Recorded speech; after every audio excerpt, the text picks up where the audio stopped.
Hello? Hello. What's up? Hello? Hello. What's up, bro?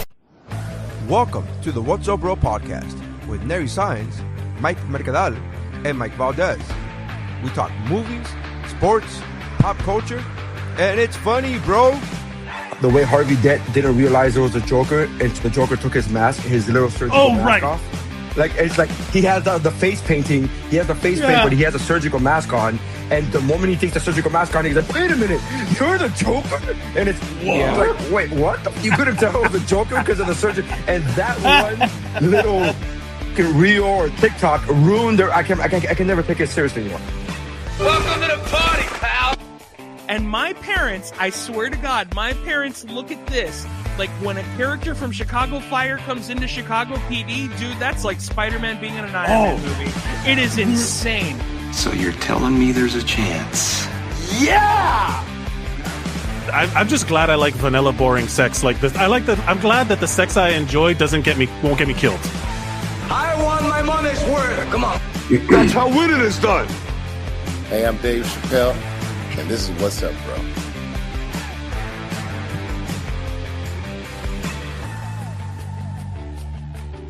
Hello, everybody. Welcome to the What's Up, Bro podcast. My name is Mike Valdes. With me, as always, is this side, Nery Saenz. Nery Saenz, and with us for now and forever till death do us part. Yeah, Mike Valdes. Mike Valdes. Hello, everybody. Welcome to the show. Trying out fully integrated into the show, Mike Valdes. That intro made me laugh so hard because it's brand new for the listener. But what's so great is that the clip of Mike Mercadal is the same as it always has been. There are a few universal truths in this world. Yeah. And one of them is that I am so happy that I don't have one of those kinks that get me killed. Sure. Yeah. It's never gonna happen. You're never gonna hear a report that I died in some sexual weird sex thing. Yeah. One of my favorite moments from the podcast throughout the history of the podcast is that moment when Mike said that. And I remember when Mike said, "I'm glad, I'm happy that the sex that I like won't get me killed." And my response to that was, "I'm glad that I'm broke." Because if I had money, I would be doing I would be trying out some crazy shit. But I'm too broke. Like my libido is higher than my bank account, so I can't. Your bank account, brother. OnlyFans exists. Fund your weird kinks. There's nothing wrong. I'm telling you, I wish I could. I've been telling my wife to do the feet finder thing for a long time. I want to do that shit. Do the feet finder thing. Fucking do it, man. Who gives a fuck? There needs to be a transfer of wealth from feet weirdos to me. That's what has to happen. Sure. We were talking before the show. We always do the warm up, and it's always like that odd, like, wait, no, save it for the show. And now I can't remember what it was. It was. I'm looking at. So for the listener, for the audio listener, if you watch us on YouTube, if you watch us on the video, I'm in a darker room because I'm on a different cruise ship, different cruise line. And so the way this room is situated, there's no light in front of me, right? There's no light of it, no front-facing light. So I said, hey, let me put the TV on. That's really close to me. Let me put the TV on. Maybe the glow of the TV will help, which I guess to some extent it is. Sure. But now I'm just watching on loop. It's just like the commercials of the cruise line for the cruise line. Like while I'm on the cruise line. And some of the commercials are like, this is the way we designed the ship. This is the way we designed this painting. Oh, right. And they interview the artist and they're trying to reenact how she created the art, right? And then they show all these, and then like once you've been in any kind of produced segment in the past, whether it's TV or commercial or movies, whatever it is, you just see the phony baloney of all this like pre-packaged. Yeah. As a normal And viewer, you action. wouldn't even handle this. Yeah, it's like, and you're walking down the hallway. We're just gonna capture you walking. Like, why? What does that have to do with it? But it just creates an ambiance and it creates a thing, and it's like, oh, dude, it feels lived in, Nary. It's like when they would show MTV Cribs and these random celebrities are in rented houses and they have to act like it's their fucking house, and they shoot them like, this is my refrigerator, and they go to open it and it's the wrong handle, and they're like, oh no, this is my. They don't live there. It's not real. My favorite is I don't know if you remember Method Man and Redman. Yeah, but that's the iconic one. That's the one where the doorbell didn't work and they had to literally get the wires, the exposed wires to do the doorbell. Is fantastic. Yeah, he's gone on record and said that he's like, they offered to have him look like he's rich. He's like, fuck you. You know what I mean? Like, he's just straight up like, no, this is my, it's like, come show my house. And it's all his cousins living in there. And like, it's a whole bunch of random, like, it's not even his house. It's just some like townhouse in New Jersey. Something that I find really funny about what you were talking about, Nary, is like, there is something strange about media that is made specifically for people that are at the thing that they're watching media for. So like, for example, you don't see the AMC commercial outside of an AMC theater. Like, I'm already here. Why Nicole Kidman? Why are you telling me to come here? I'm already here. Like, you know what I mean? Like, why are you telling me to go on whatever cruise line? I'm already here. Like, you know, so it's so strange. My favorite is when the algorithm does it. It's not even the company. It's not even the cruise line. I'll be watching YouTube on my phone while I'm on XYZ cruise line, and then I'll get an ad for XYZ cruise line. I'm like, I'm here. My God, like the algorithm is like, you are too good, algorithm, because you're wasting your time. Algorithm. You went back full circle. You went back. I'm so accurate that I'm gonna advertise something that he's already literally on in the moment. It's like I'm already here, buddy. Like my algorithm is weird. My algorithm is weird too. It's a lot of commercials of the guy that played Jesus in The Chosen being like, "Can I pray with you for a second?" Oh, you're getting a lot of religion. But you get a lot of religiosity stuff. You get a lot sometimes, I get. Is that a word? Is that a? No, I'm asking an honest question. I'm asking an honest question. I said it because I thought it would sound good. It sounded great, but I was like, "Oh man, is that a word?" Because I'm dumb, so I don't know. That might be a word. Hey man, Nary, if you want it to be a word, be the change that you want to see in the world. Just words are made up, man. Oh, that's my favorite line in the event in Endgame. Like in like the all words, it's like, oh, go to Nidavellir, and he's like, that's a made up word. All words are made up words. You know, all words are made up, correct. So also, Nineveh is a Bible word, so like Nidavellir is just. Oh yeah. There's the irony of like getting advertised to. There's sometimes where I'm getting a lot of ads now for class action lawsuits. Like if you've had an Adobe account, or if and it's literally everybody. It's like, do you have a Gmail account? And it's like, I do have a Gmail account. You could be, you know, like it's like that, right? Like everybody got one. First name, last name @gmail.com. That's like, that's how it feels like everybody's got. I should have done that. Fuck. What? Damn it.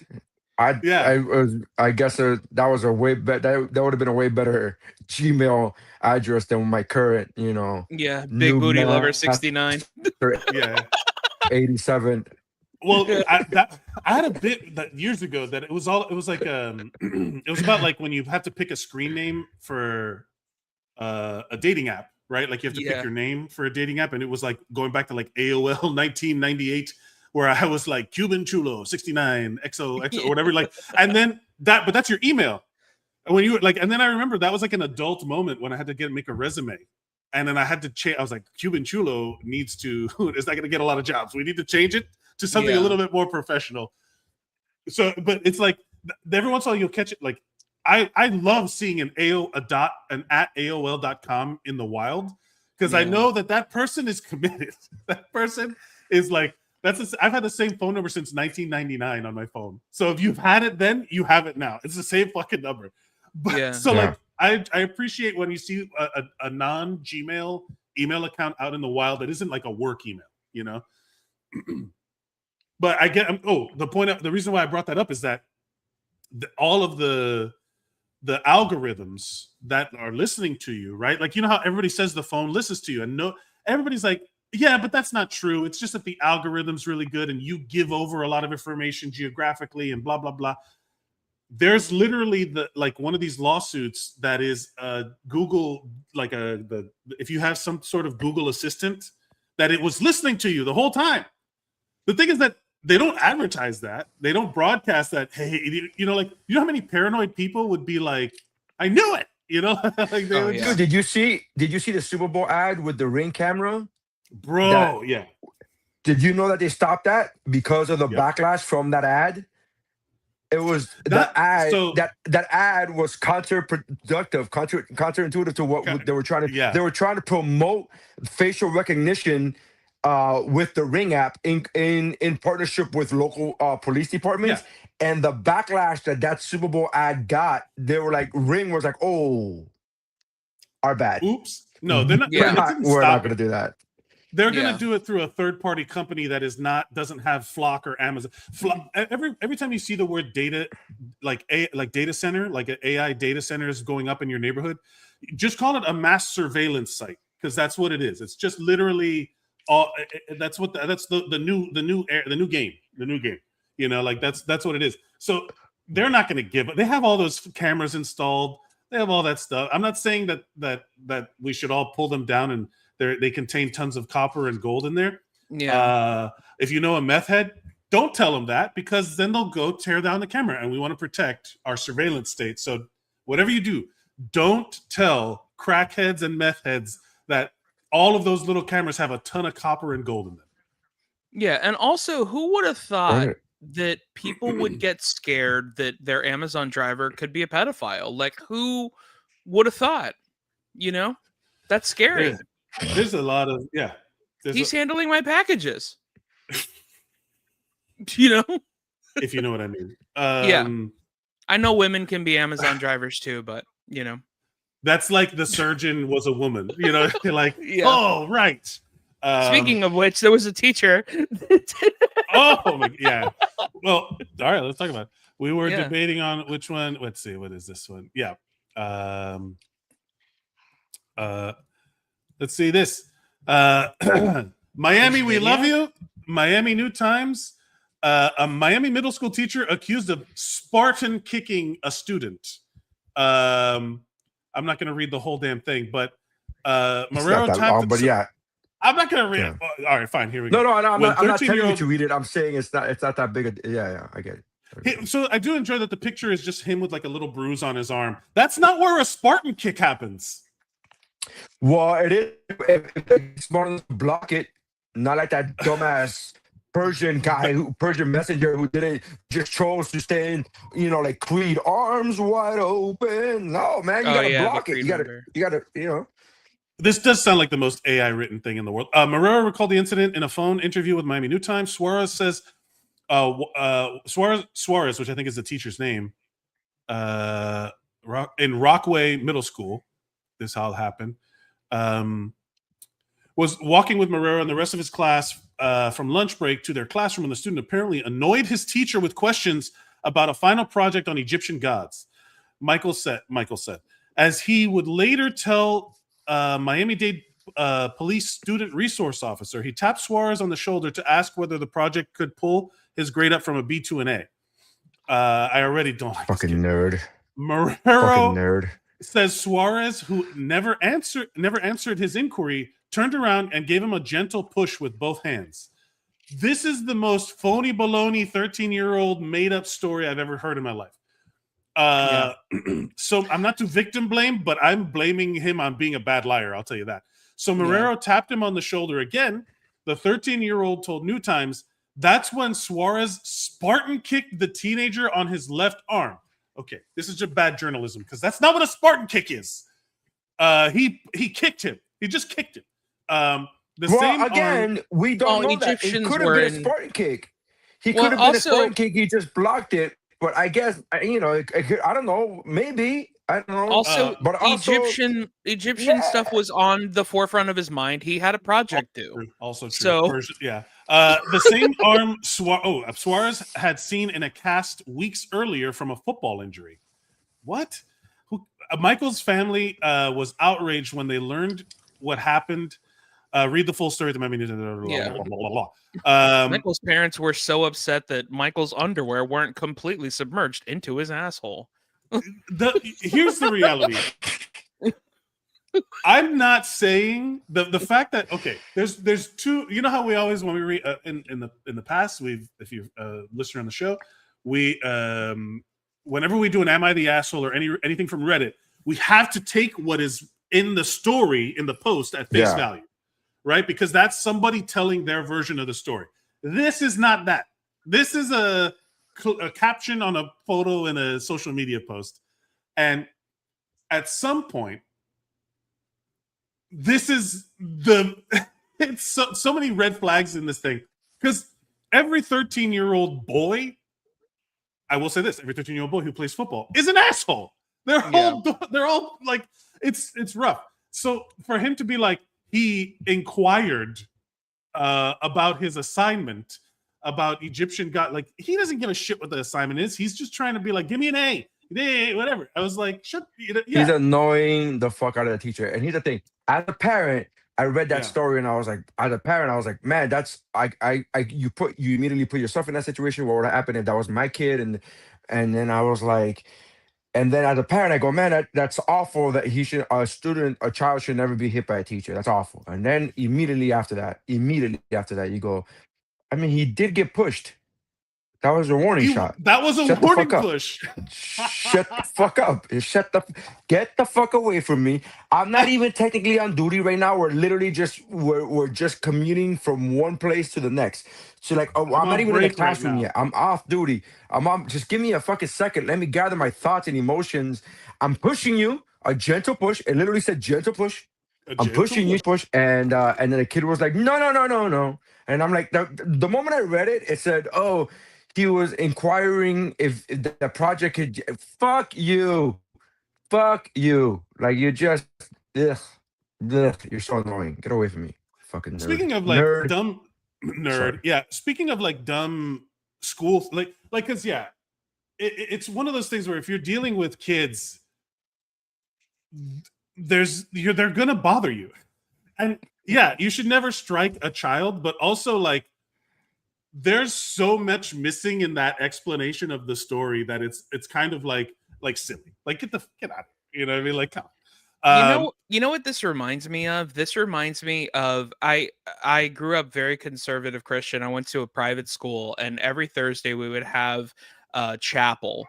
And every now and again, we would get these special speakers, and there would always be a special speaker that would tell a story about, there was this beautiful girl who saved herself, and, all this stuff. And then one day she found this really hot guy at prom, and she wanted to have sex with him. And then she had sex with him. And then when she woke up, he was gone. And she looked in the mirror, and in her lipstick, it said, "Welcome to the wonderful world of AIDS." And then you grow up, living like that's true because you have nothing else to believe. And then you're like, oh, that story is definitely fake. Yeah. You know what I mean? Yeah, like, absolutely bullshit. Yeah. Like, just like the guy that was just like the teacher that was an atheist, and he was like, if God's real, then prove that this piece of chalk won't break. And then it just flew down, and it's like, that story is fake. But the thing is that it's like everything, like the whole point. I feel like this is something that there's a lost art in that. As we grew up, everything that as all of our childhoods was just adults lying to us, right? Like, it's but like quite literally, like everything was like, you got to save the planet, you got to recycle, and then you learn that it's basically like all corporations are doing it, and we're just like one guy, and like there's no way I could be affecting the outcome of recycling. Like, my recycling is also plastic recycling, not real. That's a fake thing that the companies made up so that they could feel better that would make people feel better about buying plastic. So everything you're told is a lie. as a kid. And it goes. It's like. Can it's like. Can I give an example? As one time, I have this bit that I was trying to do at one point, where I talked about how kids are stupid because we believe everything we hear from other kids. Like even when we're kids, like if it's So all accurate. about the way The you Marilyn say something. Manson rib. It's all, yeah. Well, the rib thing, He but cut I up his remember own dick to suck specifically, his I rib. would. Yeah, to suck his rib. That's hilarious. Yeah. That's a long way to go to suck a rib. To suck a dick. No, I know. No, was I know, but it's joking. funny. He's funny. It's funny, Mike. Yeah. It's a comedy. I didn't. and so- I missed it. I heard it the right way. If you said it backwards, I did not get it. I said it backwards. I said So that He said it ingrained in backwards my on brain. purpose. he Every cut He his said it dick off backwards. to He suck said his he cut ribs. off his dick to suck his rib, Suck a and rib. that's hilarious. I heard it the right way because it's so ingrained in my brain from every kid knew that story. Also, every So- kid I grew up with went to school with him, apparently. So Yeah. Well, he's from Fort Lauderdale, so I remember as a kid, I was in like 3rd grade. I'm not, no lie. I remember it was raining outside and the sun was out.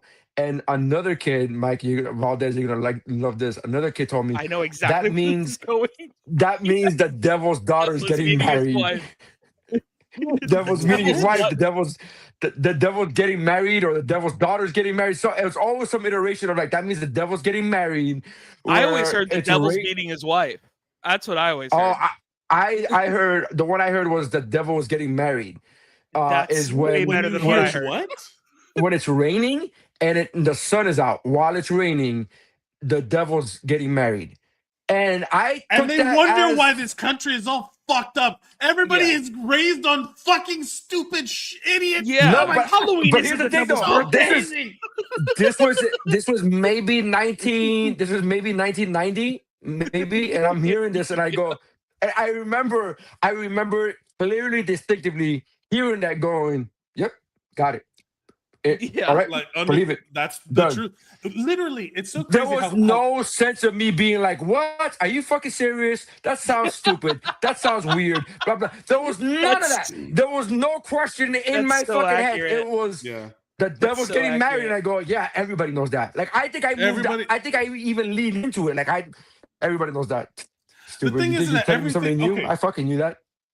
At a certain point, Funny. I stopped believing. I was also raised heavily in the church, and now everyone, the second someone mentions anything about I religion just like the in idea any of way, you being raised heavily because you were a big kid. I just love the idea. Like I was raised heavily in the church. Not I that we was went a lot, raised just I was a heavy heavily, kid, and then so- people are like, Yeah. I was raised heavily. Is there anything else to that sentence? No, I was big. No. I was raised. No, but like anytime 6'6", someone talks baby. about, anytime someone talks about religion to me, I am like, of course the United States is fucked up. We're all Bobby Boucher. The United Yeah. States is just Bobby Boucher, the water boy, and their mother was everything was the devil. Or Yeah. alligators are ornery because they got all them teeth and and don't have a toothbrush.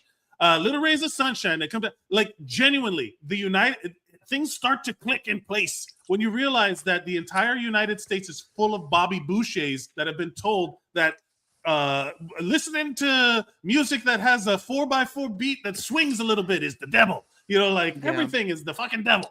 The I don't think internet, it's that's just the devil. Oh, United that phone States. is In the all devil. fairness, I don't think it's the United States. I think it's most countries, most developed countries, just bullshit their No, people. I'm an It's just American and reality. I only give a shit about the United Yeah. States Oh, because okay. I Well, am there you also go. Bobby Boucher.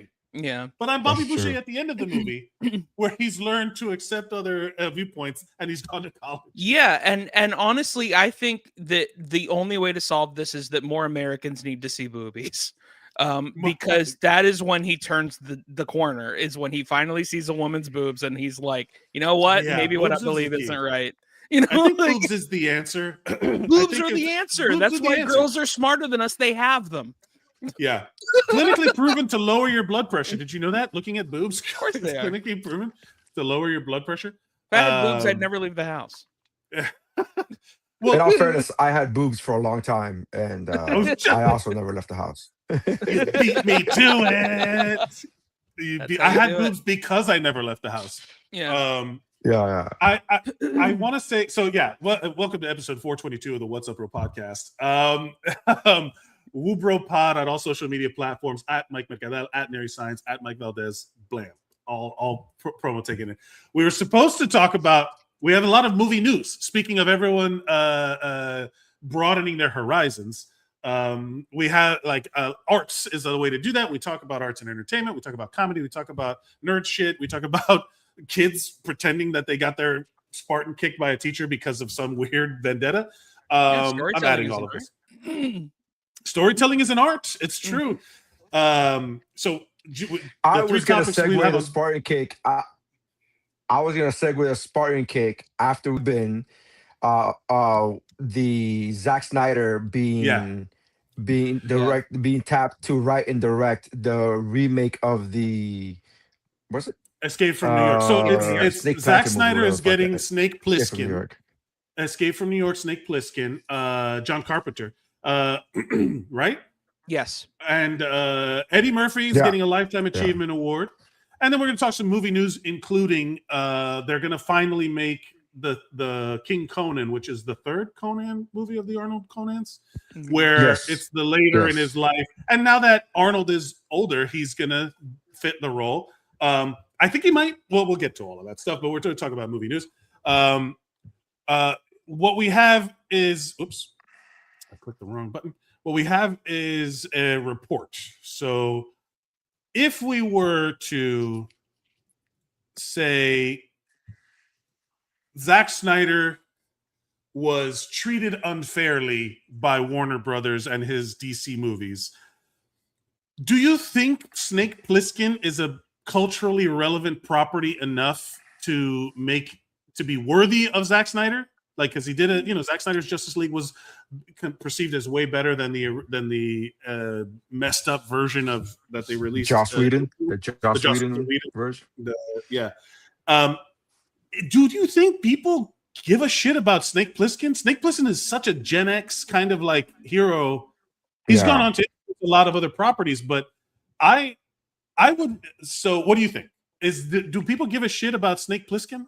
Like, and Escape from LA, Escape from New York. I mean, Escape from LA was the one that I saw first, and I really liked it at the time.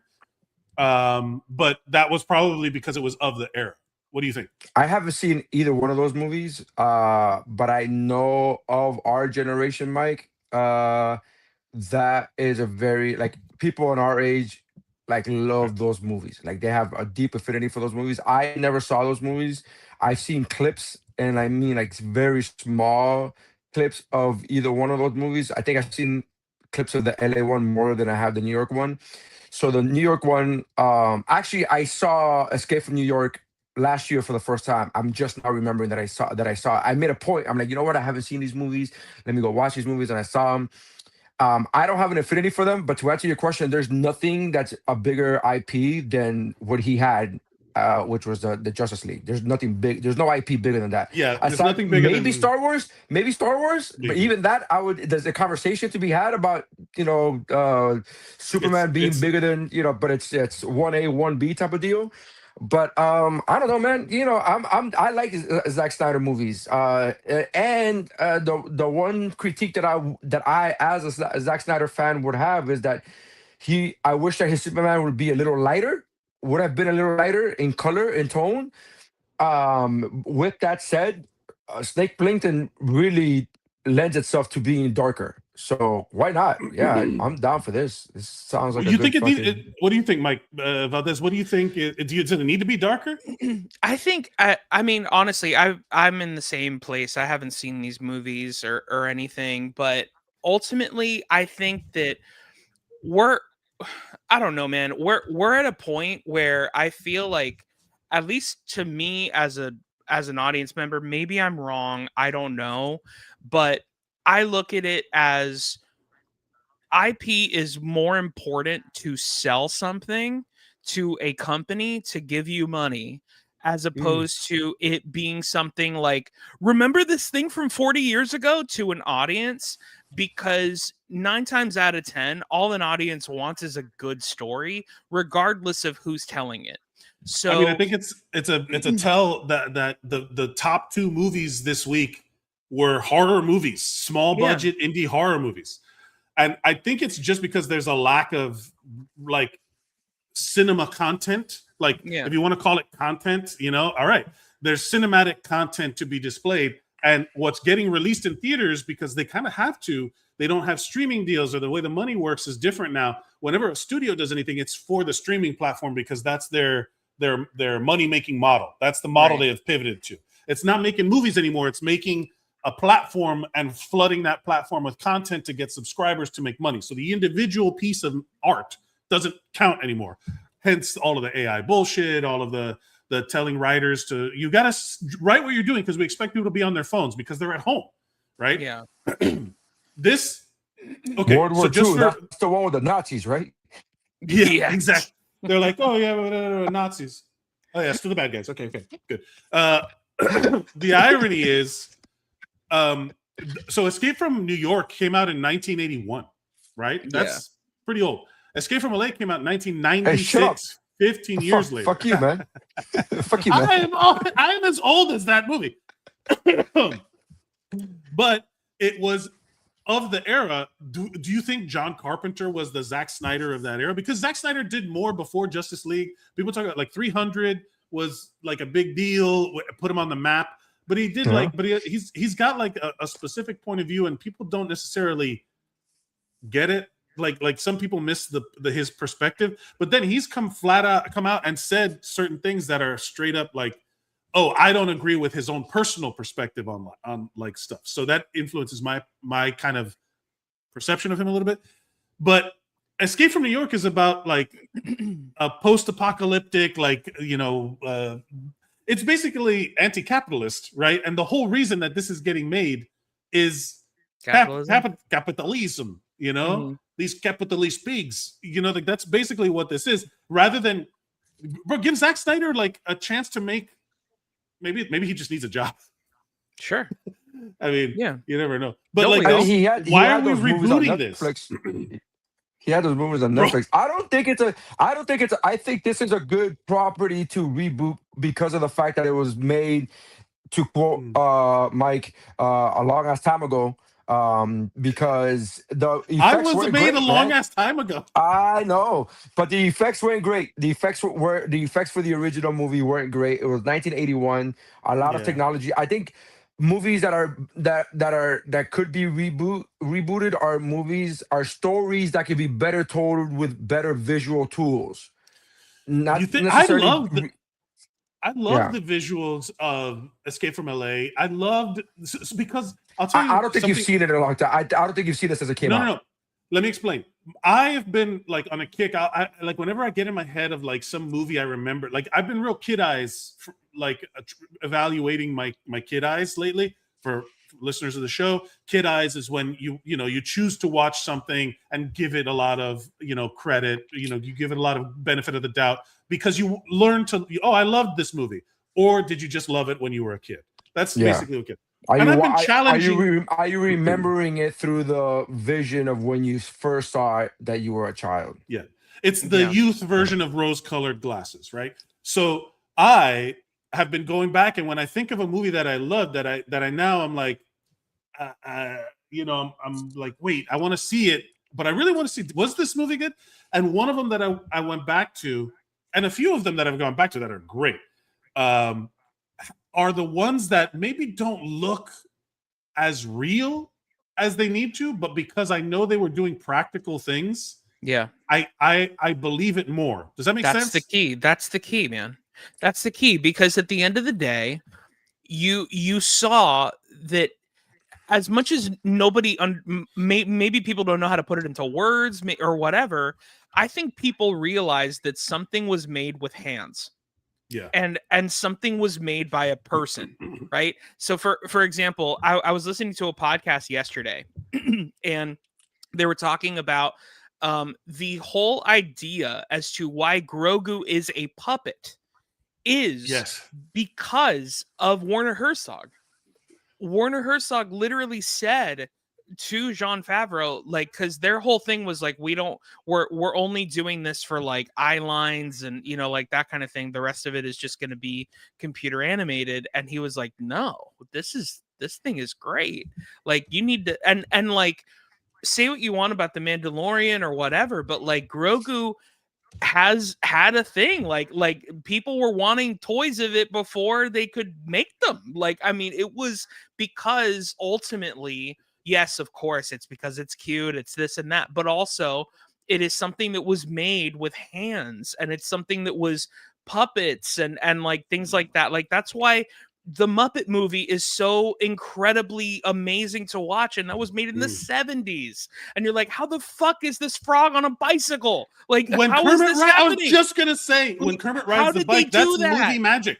Yeah, like, you're like, how did they do that? Like, that's the point. That is the reason why movies like that are great. That's why John Carpenter is so great. Exactly. I was just gonna say, because John Carpenter, in a lot of ways, he's like Wes Anderson in the sense of, like, his movies are curated completely. Now, you might not like them, or you might love them completely, and that's okay to have either opinion, whatever you want. But it's a complete curation, from music to directing to everything is practical. Everything is very realistic, to where when you see it and you see the mistakes, you forgive it because you know it was made by a person.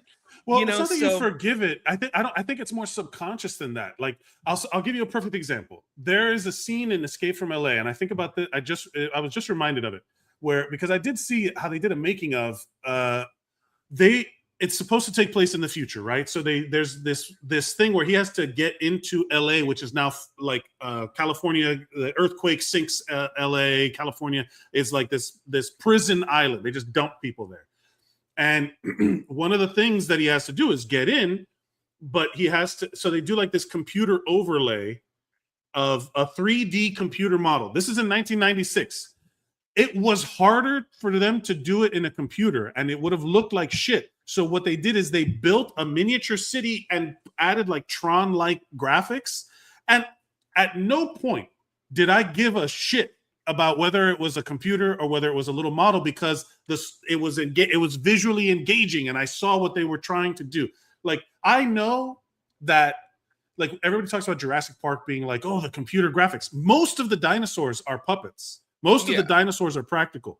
But people talk about the CG in that movie like it's. I'm like, the puppets in that movie, the animatronics, all of that stuff is incredible in that movie. So, like, while it's the magic trick of having both, and that's why that's the magic trick, is like, you know what is the magic trick. To speak of that magic trick, to give an example, a current day example of Jurassic Park would be Project Hail Mary, where they use puppets and CGI for Rocky. And that is vastly impressive how they do that. Yeah, you need to, I think it's a great thing. But I think Mike, you said when Valdes goes, oh, it's you forgive it. You go, no, I don't think it's forgiving it. I think it's, and then you went into a descriptive how you literally forgave it. You're like, I'm watching it, and I didn't care that it was shitty because it took me. I'm like, it's literally forgiving it. You're literally saying like, it's fine, it's shitty, but I get what they're trying to do. I'll be more clear. What I'm saying is that I'm not noticing that it's bad, and I'm giving it credence and letting it slide. My brain subconsciously just allows it without needing to forget. Like, it's just, that's the way my brain is just fine with it. Like, I never have to make allowances for it because I don't even register it as standing out. I do. No, I make allowances. I make allowances for some things in a lot of movies because of the time they were made, stuff like that. I go, oh, it's a different time, or like it's, whatever. Or I mentally prepare myself when I watch a super old movie. I'm talking like from the 40s or 50s, and I'm watching that, and I'm like, it's not gonna be, what I mean. I respect the creativity. It might be a little hammy or whatever, Yeah. So I go in there mentally prepare myself, saying like, it might be a little weird or something. I respect the creativity it takes to overcome the obstacles of your time. Right? Like, this is straight up Howard Stark shit. I'm limited by the technology of my time. Right? They literally say it in Iron Man 2. So the irony is that when you do see something real, okay, I'll put it to you this way. There's a YouTube account I highly recommend people go check out called Cinema Sticks with an X. And he did this one thing about so he did a whole thing. They're like little short video documentaries about film, and he did one about Die Hard with a Vengeance, Die Hard in New York City, right? And he literally talks about how in New York they had to shut down they talk about how New York when Tom Cruise is running through Times Square and they paid $1 million or whatever to shut down Times Square and close off Times Square, that it inherently feels different when because it's real, because it's actually a guy running through an emptied out, whatever. If you go watch 28 Days Later, now they could have done it green screen that at the time, that wasn't that hard to do green screen, but 28 Days Later, when he's walking through the empty streets of London, that they had to figure out what time to shoot and all that stuff, that to me will always, my brain registers it as, wow, impressive, so cool. When they make an explosion in the middle of Manhattan, it's like, wow, that's crazy that they did that. Here's my question. Here's my question. Do you impressive because you just happen to know the backstory? Or brother, would your brain have registered that if without you knowing the true to life backstory? I don't think it's that easy. I think it's that your brain registers one as more as more truth. Even when something like in the new Mandalorian and Grogu, they used I loved Mandalorian and Grogu because it's a love letter to Star Wars in the filmmaking, because they used puppets, they used animatronics, they used stop motion animation, and they used motion camera stuff. They did. It was just a great and the stop motion, when it happened, I was like, oh shit, because my brain recognized it, and because I know what I'm looking at, I get a little bit deeper knowledge, but I can't say what somebody else would feel in that moment other than, man, that looked cool. And then I also have that information. My brain registered it, but then I also have extra. It's I have a deeper knowledge of as someone who's what is it? What's the word? I care about this stuff, I'm a fan of movies and all the things that I enjoy. I really like knowing a lot about the process.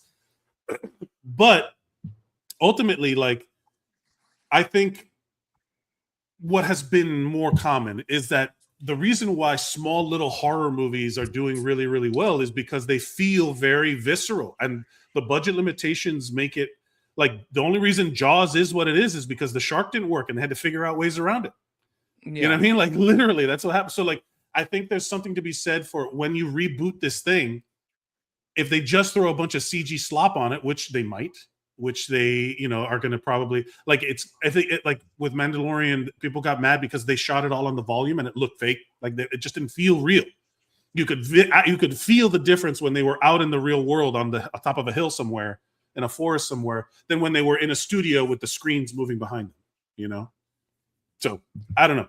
I would venture to guess that they're going to do Zack Snyder's going to do what the Zack Snyder does, which is a lot of green screen stuff. Yeah, that's what he does. I like that. I think that this story benefits from better technology. That's my gut tells me. Sure. But then again, I'm not a diehard Carpenter fan. I'm not a diehard Escape from New York fan. So maybe I'm the wrong person to ask, or maybe I'm the right person to ask because I'm a casual and I'm just I think it would be fine, maybe.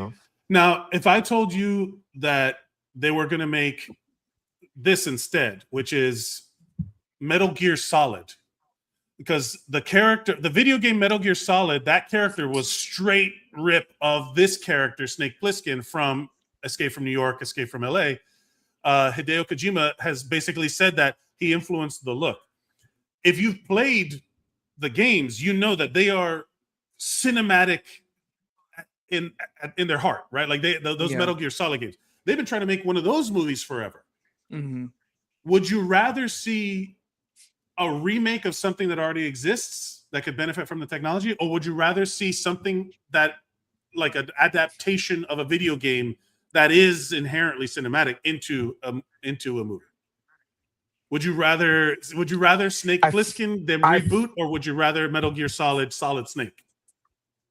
So the reason why I feel like this is it's the same it's the same coin, just two different sides of the same coin, is because of what you just said. This specific game specifically is very cinematic. I feel like we've already seen the movie.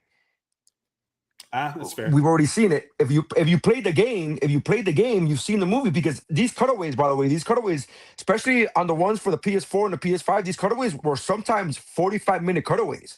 They weren't like, oh, it's a 2-minute conversation. It was sometimes they were fucking 45 minutes. And it's like, I've seen the movie already. Now you're asking me, would I rather see an adaptation of a movie? I don't know how to answer that question, because I feel like I've already seen the Snake Plankton movie, the Metal Gear Solid movie, because I played That's true. Yeah, that's fair. Because I'll say this: people are like, oh, they need to make a Red Dead Redemption movie, and I'm like, no. Like, they want to see a version of Red Dead Redemption 2 as a movie. Yeah. And I feel the same way. I feel the same. Like, no way. Yeah. You played it already, and these cutaways are long, and they're like very, and they look realistic. They don't look like, it's not the same thing as saying I want a Super Mario Brothers movie. That's not the same thing. These cutaways are very long. The graphics look so realistic. The cutscenes, you mean? What are we? Yeah, the cutscenes. What are we talking about here? So I don't know, but again, I'm not a diehard of any of these franchises. So maybe I'm the wrong person to ask. Maybe I'm the right person to ask, because I'm not a diehard. There are people that will tell you, do not remake such and such property, because you will not do it justice. And I'm like, okay, I guess. Well, but also, I'm not. To answer not that big for a deal both of us. Yeah, to answer both of us, Zack Snyder will write and direct. So he's writing it too, which I wonder if that's good or bad, because he's got full control. A new reimagining of Escape from New York, which is the 81 film. John Carpenter attached as executive producer. Cool. The film is reportedly aiming for a practical effects-driven approach and is the latest attempt to revive the cult classic franchise. Practical effects driven. With Zack Snyder, I did not see that coming. I did not. Honestly, that's what. To be fair, I have not seen, bro. I could not get past the beginning of whatever the fucking Star Wars ripoff movie that he was doing. What's the ones he did for Netflix? Oh, I forgot. Yeah, I forgot that. Right? Yeah, everybody forgot. Nobody remembers. Yeah. The Star Wars one. It was like a Star Wars opera. Yeah. Really? I saw part one. Yeah, I saw part one. It was a two-parter. There's two parts. I saw part one. Yeah. I mean, the whole thing. The whole thing is like basically. Rebel Moon. Yeah, Rebel Moon. There's like two of them, but Rebel Moon is like, if you put them both together, it's like 3 hours and 20 minutes. It's not that long if you put them both together, but they cut them up into two parts. The first one was basically son of a bitch, I'm in. Like, it was basically gathering the. It was like, you son of a Avengers. bitch, I'm in. Yeah. Type of deal. But he did the movie, the zombie movies that I really fucking dug for Netflix, where Vegas was a zombie city. Yeah, that was fucking awesome. Dude, those movies are great. He did the only thing I know about those movies is that Chris D'Elia was famously cut out of it. Yes, after and then was put in. They put in Tig Notaro, which I thought was a hilarious replacement. That's pretty cool. And it worked flawless. It's hilarious. I'm sure it did. Yeah, they have the same hair. It's hilarious. From what I'm reading, Rebel Moon. So I'll give it. I may give it a second try, if at all. But Rebel Moon, they're saying that. Bro, I don't know what Zack Snyder's deal is, but the director's cut proves it's franchise worthy, because apparently they released a director's cut, and everybody's like, yeah, I didn't watch the first one, but the director's cut, I'm definitely gonna watch. Oh, the director's cut is great. Oh, the director's cut this. I don't understand. How would Netflix and Snyder have continued these movies if the first two were actually successful, right? Like, yeah. Apparently, Zack Snyder's director, just let him do it. Because other note, every cut is like, I think but then ultimately, when he gets to do his version of it, the trajectory of Zack Snyder is we get the movie, and then 3 years later we get his version of the movie, and then some people are happy. That's what Zack Snyder movies are, and that's how I've seen them since since Justice League, I'm just like, they're like, well, here's the 6-hour, director's cut. And I'm like, well, it is better, but cool. Was it worth all that yelling? Like, was it worth all that yelling is a very good sentence. No, but it's true. Like, title of the show. Was it worth all that yelling? All that yelling. 9 times out of 10, it's not. But hey, what are we gonna do? Sit here and talk about global politics and economics? No, it's Snake Plissken. Yeah, we're gonna talk about how woke the He-Man movie is. I can't wait for that fucking movie, man. Yeah, me neither. I'm actually me neither. excited I'm so for excited it, for it. It looks like just a fun movie. Okay, here's what I was having this conversation. It looks like it took Thor Ragnarok's Love and Thunder. I mean, it took like the vibe of Love and Thunder, but is doing it like it's not beholden to an already existing universe or outside. Like it's just like, hey, we're making a He-Man movie. And only a He-Man movie, and we're gonna do it hard, and we're gonna lean into it, and it's like great. Well, good. As long as they don't have He-Man in a love triangle with his sword and a hammer, I'm fine. Yeah. As long as that, everything else is fine. That Jesus movie Christ. changed fundamentally for me. Was. Yeah, that movie changed for me fundamentally when I was like, what you're watching, it's like 300. Because the story of 300 is being told after the fact to inspire an army that is going to finish the fight. The way now that I watch Love and Thunder, I'm watching it as Korg retelling the story of all of the stuff going on. That's why it's all kind of corny and weird and like goofy, because it's through the Korg character, which is who Taika Waititi played anyway. So it's basically just like that's the gag for me. So that's why the axe is like a jealous lover. It's like, what? Like once I watch it through that lens of like, oh, this is supposed to be weird. And then it still sucks that they had to like do all of this anyway, whatever. It's crazy. And Hercules at the end, what the fuck? I don't know. It's so stupid. It's a bad movie, bro. It's a bad movie. We could just say it's a fucking bad. It's so hard for Marvel fans to say, oh, that movie is a bad movie. Yeah, not hard for me. No, it's not that it. So I saw the trailer and I said bye. Not watching it. It's not that. So here's the thing. Again, we've talked about this a million times. I don't like saying something's good or bad. I say I liked it or didn't like it. Yeah. I like, because there's a lot of movies I didn't like on first watch, and then when someone was like, "No, you have to watch it again," and then because they went to bat for it, I watched it with a different mindset, and it changed the movie for me sometimes. So I always say I like or didn't like. I liked parts of Love and Thunder. Some parts were great. Some parts you could see, like there are parts of Wakanda Forever that I think suck, that are fucking terrible. But there are parts that I love, and nothing. That's the thing about you. I'm sorry. Let me just say that's the thing about when you start forcing that synergy, the capitalist synergy of making all these movie universes and dragging it out rather than reboot the universe, which they're learning their lesson now. They tried to what MCU could have benefited from was an Elseworlds kind of thing, like what DC is planning to do, where they're like, there's the main continuity, and then these are just fun stories with our characters, right? Like with the Batman and all that stuff. You didn't need to do the whole multiverse thing. You could have just done something else, but they gambled and invested heavily in making sure. But you could do both. You could do the multiverse and also be like, also this is just a fun side story. This is just another story. Not timed together. Yeah. Like, but that you don't have to tie together. Marvel Zombies doesn't necessarily tie together. The X-Men 97 didn't have to connect in any way. Like all of these things can exist independently of each other, and then forcing them all together is what ruins parts of these movies. I would have loved to have again, that Cinema Sticks account. Go watch it, because he did this whole thing on Spider-Man 3, which we all like universally. They're like, oof, that's not a well-respected comic book movie. But he breaks it down into a film noir kind of vignette, like a short. And he cuts it down into an episode of The Twilight Zone, and you have to watch. It's great. It's super, like the way he goes through the whole story is really super solid. It's in light of all the spider noir shit going on right now. But go watch Cinema Sticks. It's really good. I'm really enjoying that account. Hard recommend. But yeah. Do we want to do movie news, or do we want to do Eddie Murphy? Valdes, what are you saying? Wait, Valdes was gonna say something. Oh, all I was gonna say was that it's no. I understand what you mean by saying that something isn't bad, because at the end of the day, at least the three of us, we understand, like, nobody goes into a movie, thousands of people don't get a job into a production of a movie hoping that it's going to be bad.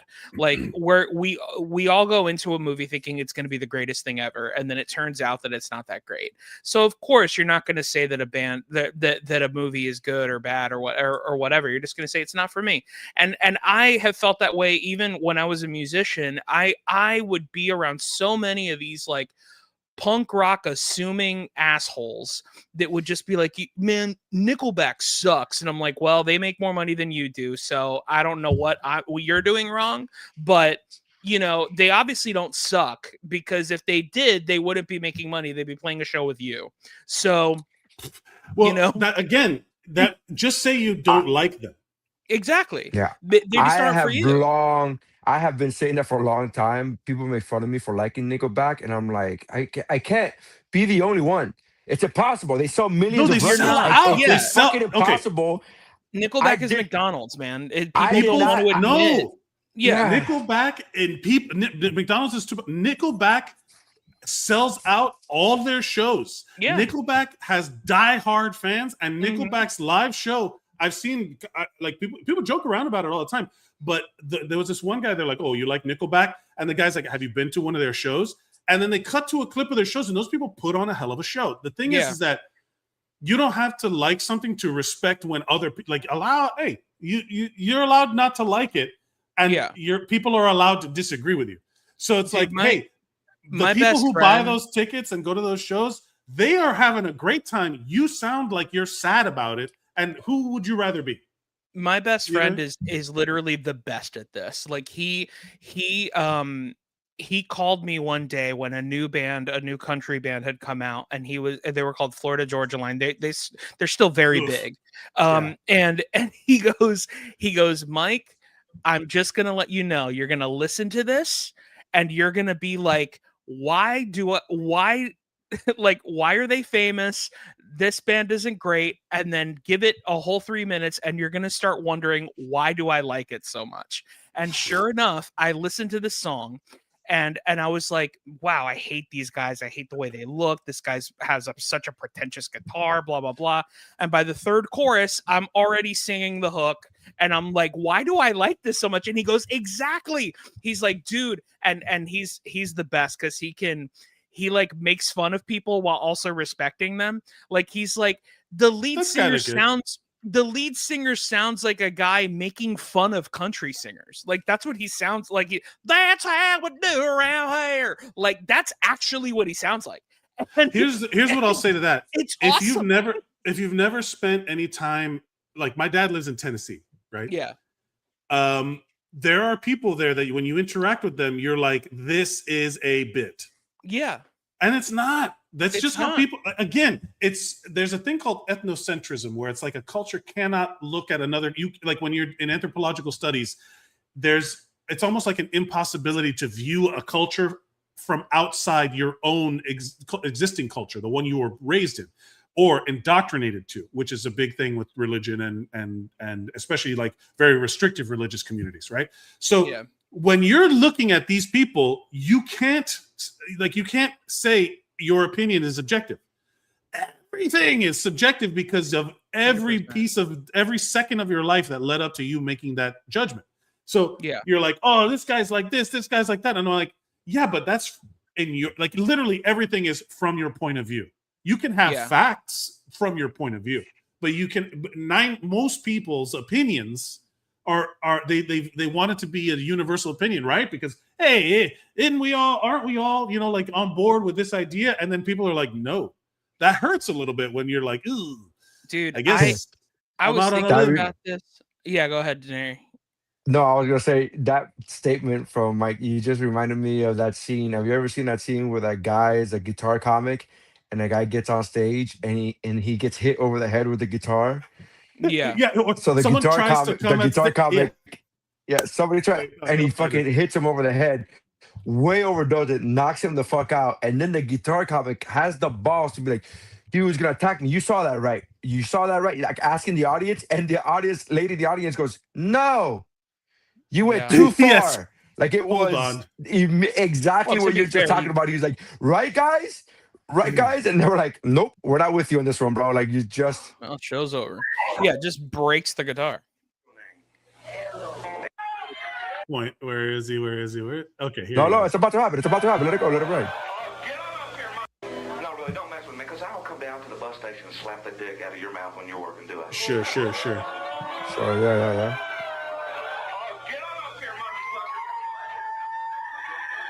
Everybody thinks it's a bit, and then he goes, wing!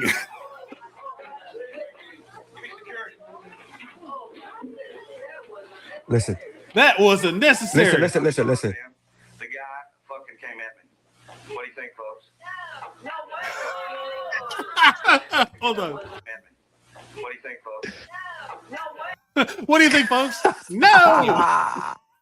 That was the reverse Will Smith clap. That's what you just reminded me of when you were like, when people were like, isn't this weird? Come on, guys. And they're like, nope, we're not with you, bro. We're not riding with you. Like, that's just, we're not going to happen. It's so fucking funny to me. Yeah. It's pretty with that said, hopefully we can get everybody on board with that. Speaking of remakes, right? Like, let's just go to the King Conan thing. Christopher McQuarrie, which is the guy who does Mission Impossible. All them. Yeah. He's been doing all for a while now. The last 4. I think since Christopher McQuarrie will shoot. It's a direct sequel, so it's technically not a reboot.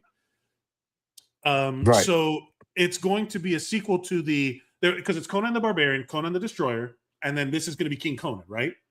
Yes. So, here's my first thought: is Arnold too old for this?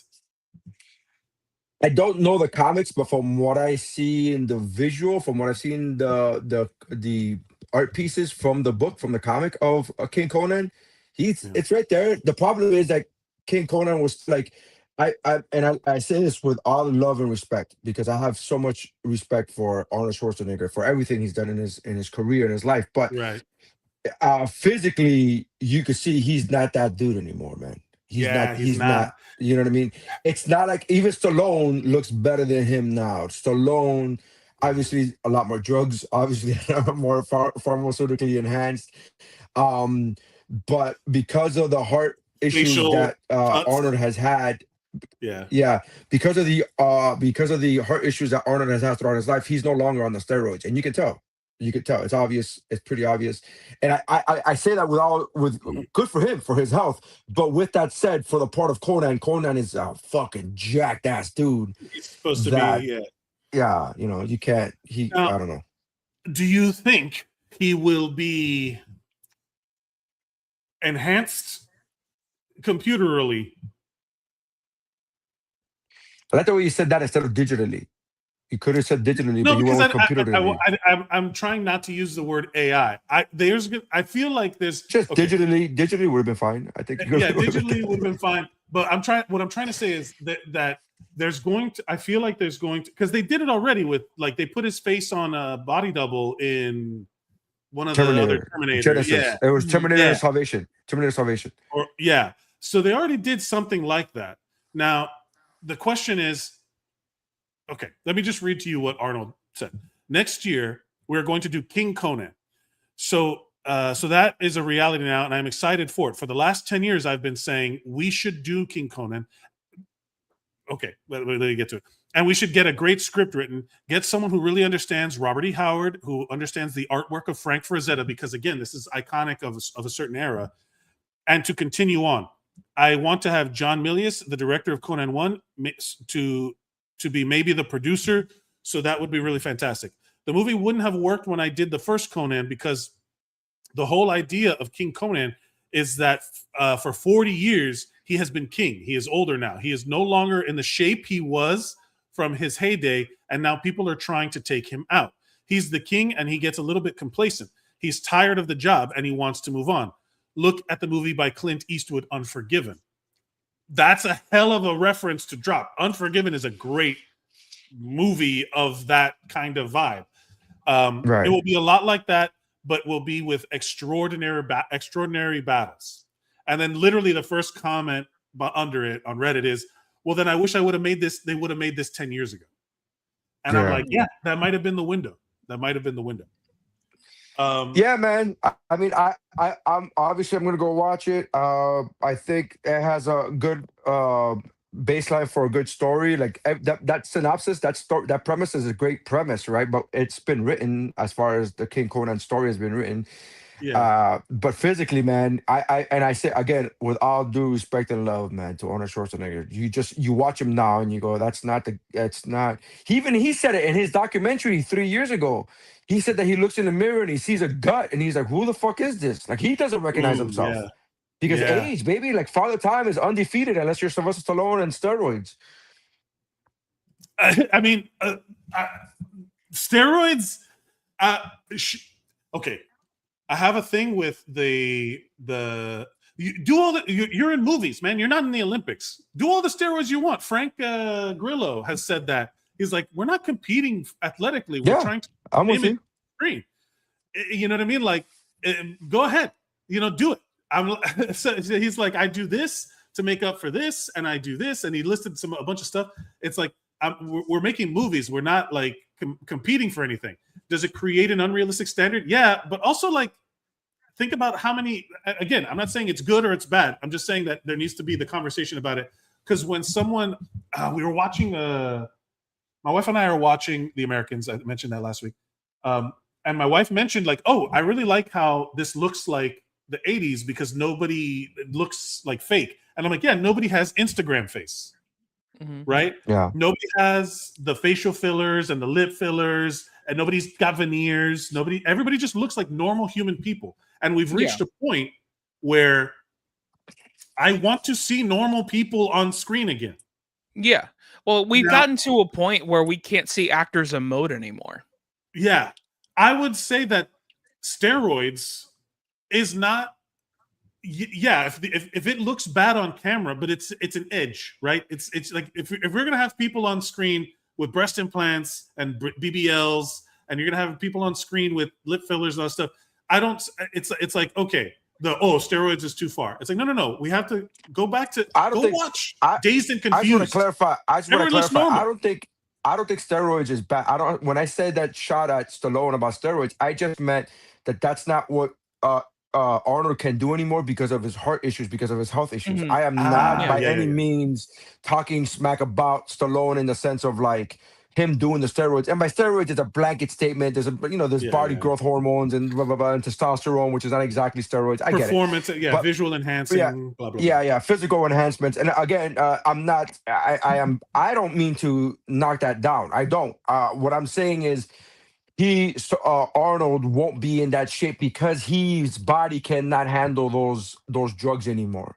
So that's why I made that statement. I don't think it's a negative. I'm with Frank Grillo on that one 100%. This isn't the Olympics. You're fucking. If you want to do steroids to look good in the movie, do fucking steroids to look good in the movie. Who the fuck am I? If I want to take steroids right now to feel good about myself, I'm not letting anybody down. I'm not. This doesn't. As long as steroids doesn't give you a performance enhancing towards your acting ability, where oh man, he won the Oscar, but that's only because he did steroids. Like that's not a thing. That's not real. That's not real. So is. I mean. Yeah, a thing that'll never be said.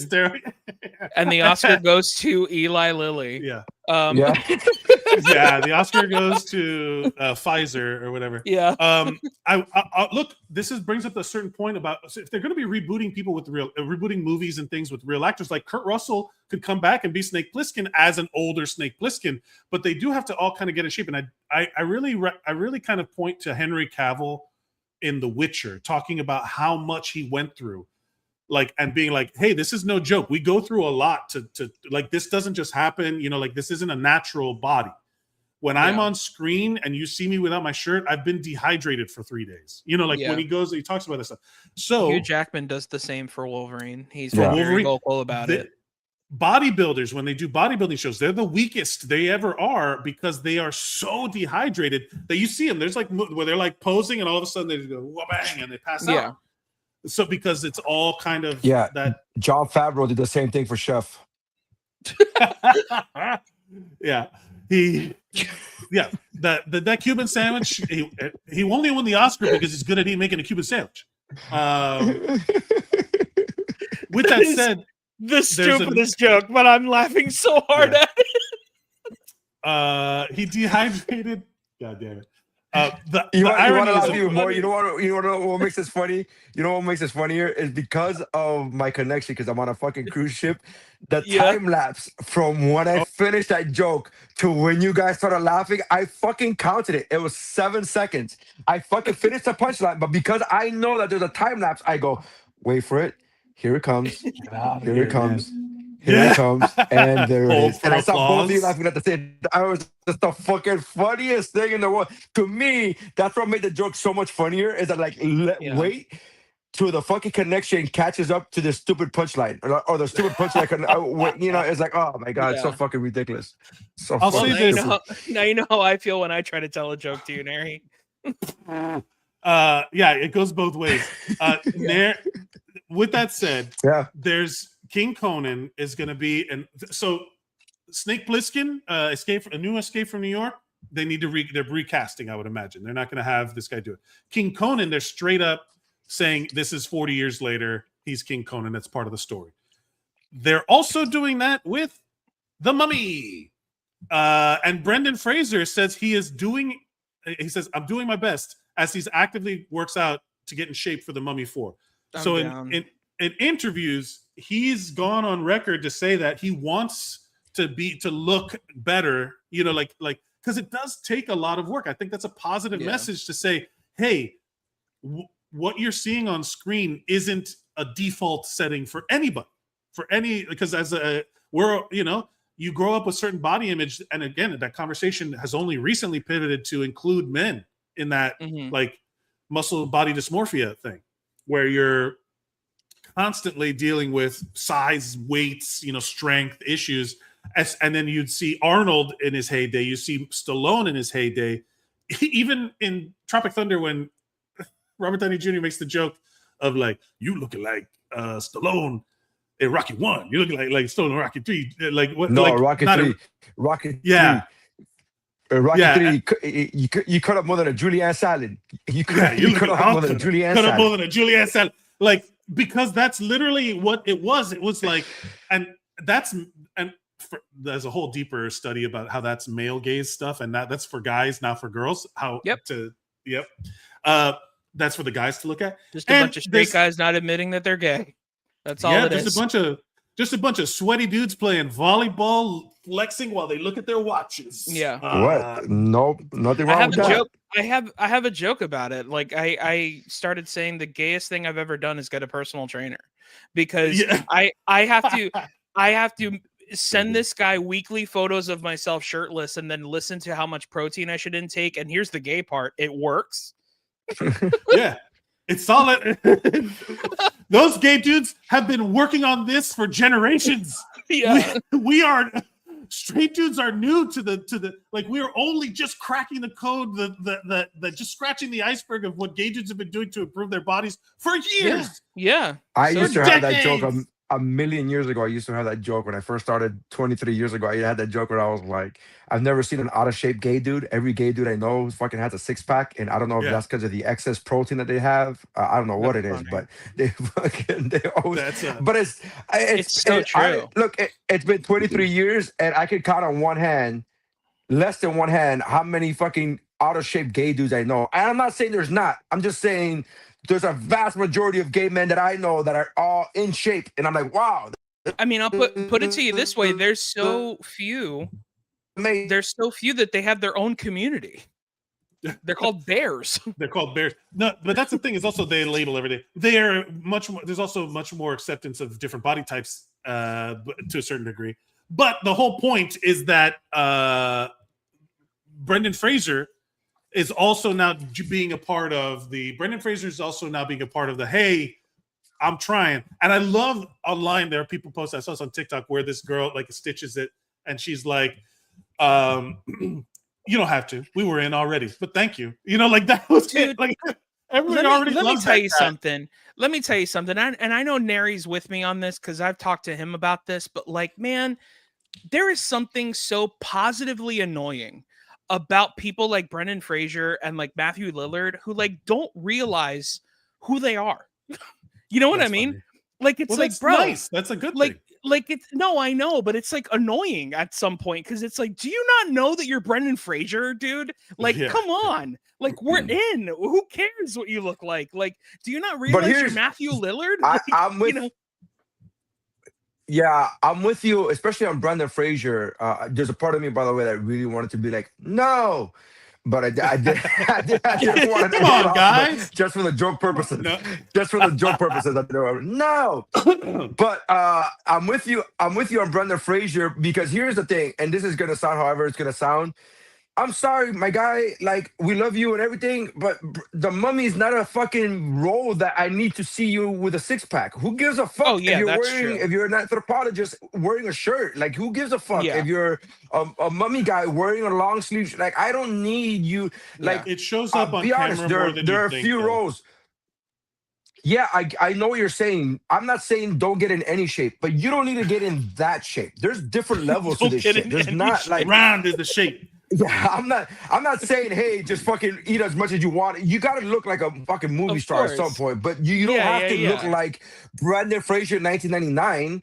You don't have to do that. Like, it doesn't. I would kill for Brendan Fraser in 1999. Oh my god, of course, that's everybody would fucking kill for Brendan Fraser in 99, but you don't have to look like that for this role. Like Rocky, he's a boxer. I hate to break it to you, but if you want to make another Rocky movie, you have to get in that fucking shape. That's the fucking thing. You have to be without a shirt. You know, that's just the thing of it. So maybe in this Rocky he doesn't box. He just eats donuts and talks about how he used to box. Well, that's what he does in Creed. That's what he did in Creed. That's a good gig, I think. That's a decent gig. It's a great gig. That's the boxing movie I want to be in. The boxing movie I want to be in is the one where I don't have to take my shirt off. And I'm like, cool. I'm still in a boxing movie. I will say he has to stand next to Rachel Weisz in the new Mummy movie. And Rachel Weisz still looks good, man. Rachel Weisz looks amazing. She's looked amazing from day one. Yeah. I'm not saying don't get in any shape. I'm just saying you don't have to get into 1999 shape for Brendan Fraser. You still have to get in shape. Every actor to some extent has to get into like some kind of like they do like they gotta I gotta eat healthier, I gotta shoot in 3 months, I gotta get, you know what I mean? But you don't have to get in fucking Wolverine Logan status. You don't have to get into that level. There's different levels, man. And also, he's like, fine. He's Brendan Fraser. We love him no matter what, dude. He's fine. Yeah, also, he was like 20 something when the first Mummy came out. Like, your body is so different when you're in your 20s. Like, just first of all, look at this. This is the hottest thing I've ever seen in my life, man. This is just so hot. But he's dressed. It's not George of the Jungle. This is the Mummy. That's what I'm saying. He's good. We don't need should I cosplay this?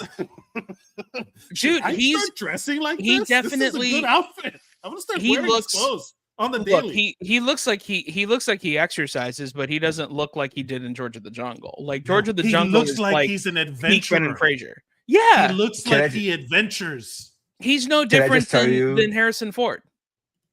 Yeah. Can I just tell you the heartache that it gave me? Because I know what you were saying, Valdes. You were like, your body's so much different when you're 20 than when you're in your 40s. And I'm 44 and I'm in the best shape of my life. And I'm like, God damn it, I wasted my fucking body. I wasted my 20s, man. Yeah. Me too.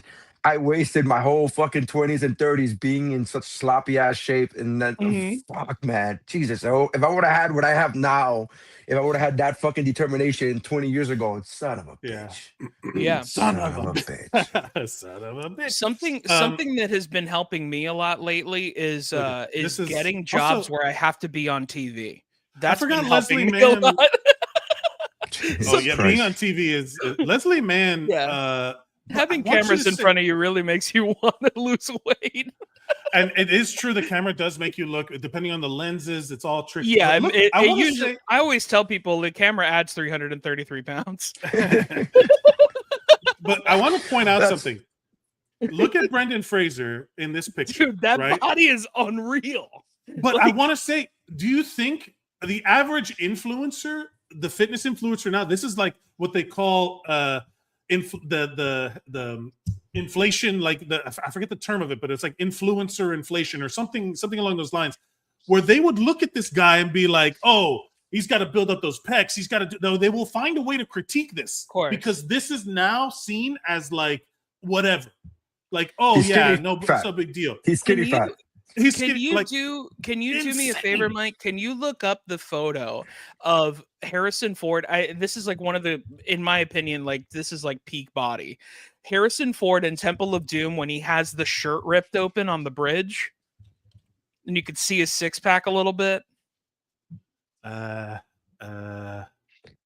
of body, this is the gayest thing I've ever said. By the way, it's pretty gay. You're talking about this. You're talking about this one. I know the exact image, and I'm like telling you to find. Yeah, you're talking about this one. This is all the male gays. Yeah, actually, this might be female gays. This is the thing that I want to tell you. When this photo came out, it was all at the time. I heard a podcast about this because I think this movie was made before I was born. But there was a podcast where they talked about when he shaped his body to look like that it was like a whole ordeal. Like they were like, oh my God, he's like, look at him, he's so amazing. This is just to put it into perspective of like what we're at now, that's what Paul Rudd looks like in Ant-Man. Bro, yeah. Yeah. AKA the best Paul Rudd has ever looked in his life. Yeah, that's like fucking, that was impressive. Paul Rudd. But that's the thing, is like when you think of an Avenger, Ant-Man isn't the first one you think of. You know what I mean? You're not like, oh, Paul Rudd. Like you're not. That's, as much as I love Paul Rudd, he's not the first Avenger I'm name checking. You know what I mean? So like, I want to point out something just for the record. This is in 2000. This is what superhero bodies look like, right? Yeah. It has gotten so crazy now that people even the same guy looks better. That's the same. Yeah, the same guy looks better 20 years later. Like, it's wild. But what I'm saying is that I think it's also crazy. We're setting a super high bar for what a body is supposed to look like 100%. Culturally. Right, like that's perfectly healthy. Like that's an in shape guy. Now this is again a movie, so right, like maybe he was. They like did the tactics, the mentality has changed to the point where if you see him in Deadpool and Wolverine, hold on, let me see. No, he. By the way, just to let you know, before you make that statement, where I think you're gonna go, he got that role very late. They had another actor booked. And he got that role very late, and they were already filming when he got that role. So he has said many times he did not have time to work out before that role. He did not know that he was going to be Wolverine until like at the time. X-Men? Did people give a shit? For the first X-Men, they had booked the original actor. The original actor that they booked for Wolverine was the bad guy in Mission Impossible 2. And so when Mission Impossible 2 when Mission Impossible 2 went long in filming, they started looking for other people. They asked Russell Crowe. Russell Crowe recommended Hugh Jackman, and then Hugh took the role. They were already filming. They were like already 2 weeks into filming the movie. Mm-hmm. Obviously, not scenes with him, not scenes with Wolverine, but there were 2 weeks into filming the movie where he went and got the role. So he had no time to prepare. He had no time to. That's how Hugh Jackman looked physically. Just in his regular life, his default. That's how he looked.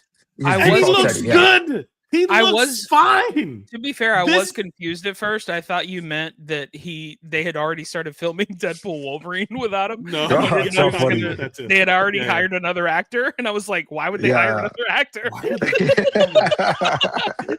But look at this picture. Look at this. The difference, right? Like, dude, it's unreal. Again, what I'm saying is. Like, and I will say this: someone on this show has commented about Namor's body in Wakanda Forever is speaking negatively about it because they wanted him to be more ripped. And I'm like, I was speaking negatively about it because I thought that he didn't have a superhero body. I also think that it was a positive because it gave fatties like me a chance to be a superhero. Sure. He's not fat. He's a guy who's in great shape. Fat. That's what I'm saying. They've moved the curve so far in one direction. Then Tinoch, what's his name? Huerta is just look up Fatty McFatty Pants. Look him up. Google him. Fatty McFatty Pants. Shut up, dude. He's in great, like he's in shape. Like that's the thing is that it's fundamentally broken our brains to see such elite level. Like go watch the Olympics. That's what real strength looks like and real bodies look like when they're trying to be strong.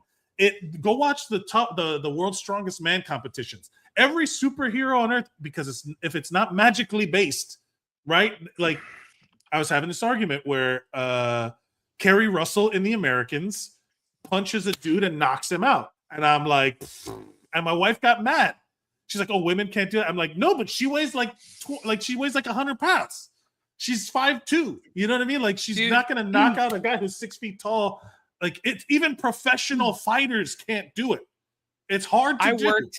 I worked with a national soccer player who is very good at his job. He's scored over 400 and something goals, and he is in peak physical shape, and that is the goofiest looking motherfucker I have ever seen in my entire life. Yeah.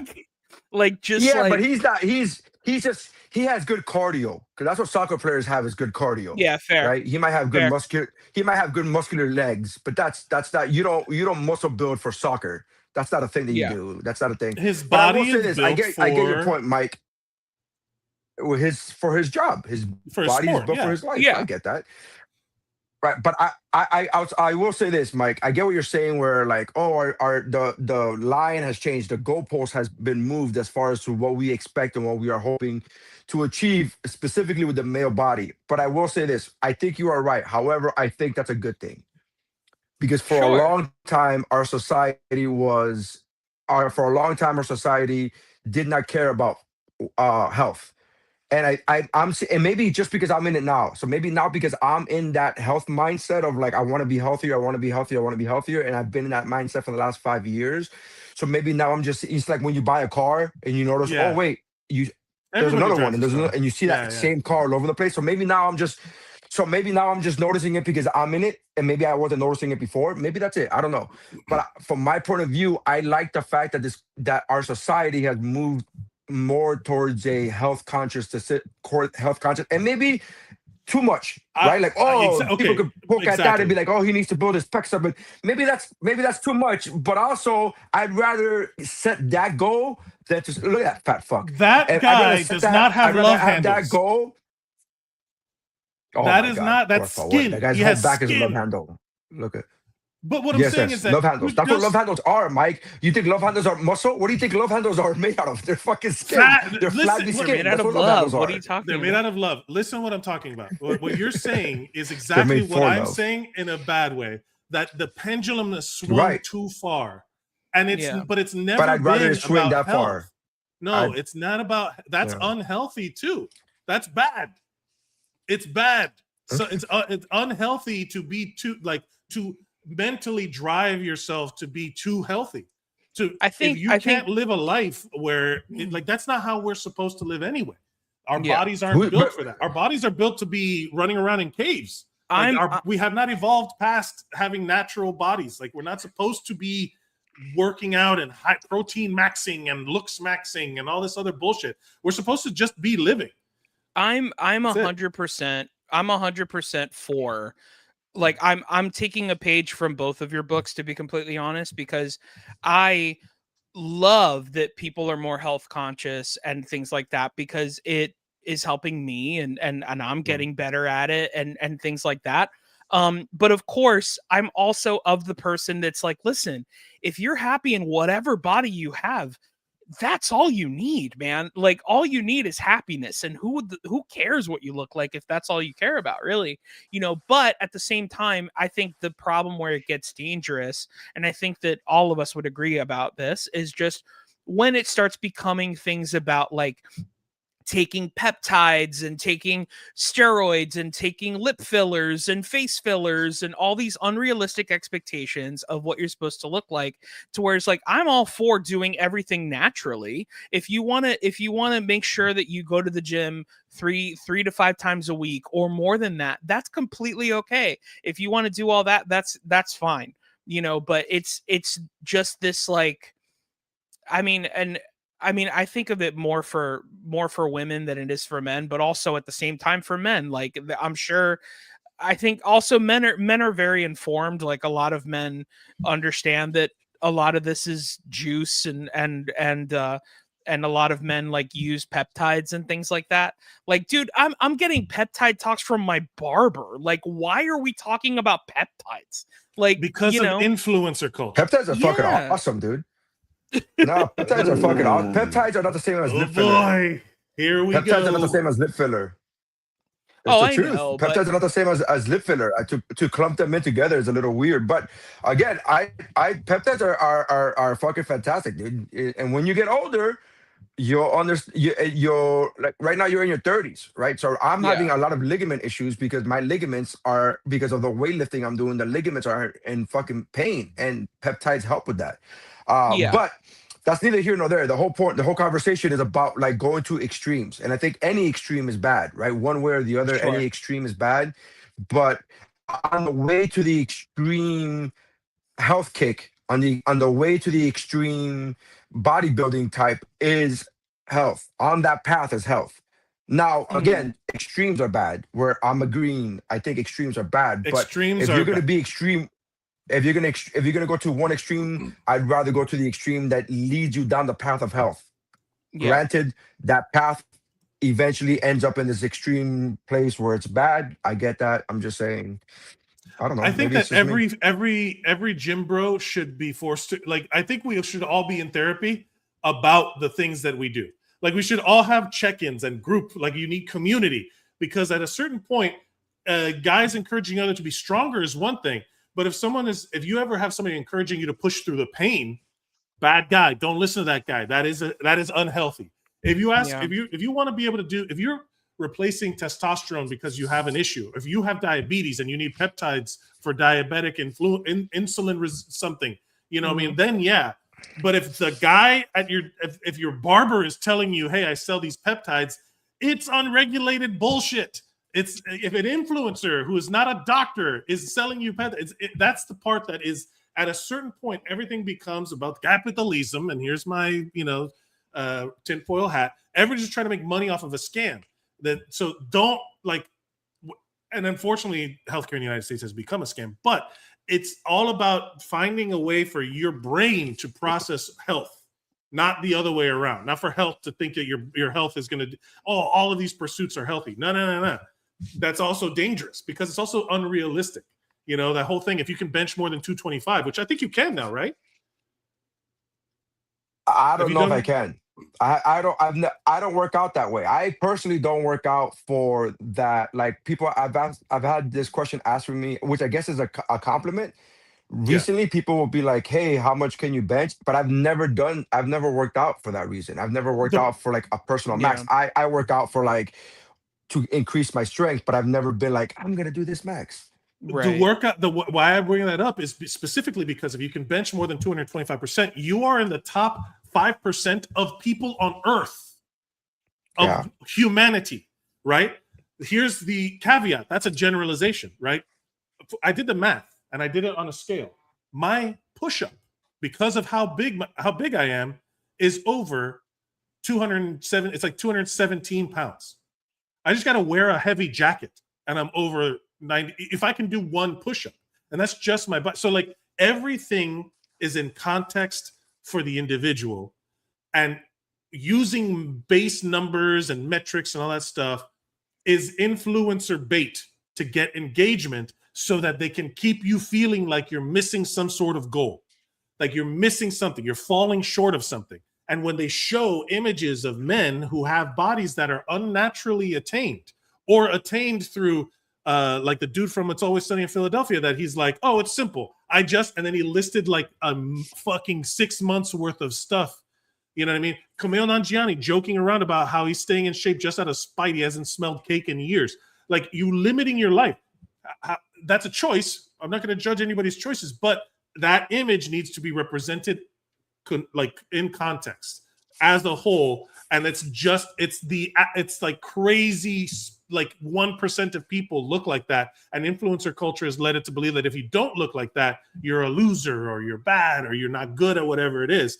And that's been something that's been going on forever in some way. I've never, again, maybe the algorithm is different for us. Again, going back to this, because I've never gotten that kind of influencer talk. I've gotten the influencer talk. Yes, I've gotten the, oh, we're going to sell you unnecessary, fucking shit, drug, whatever the fuck, medicine or whatever.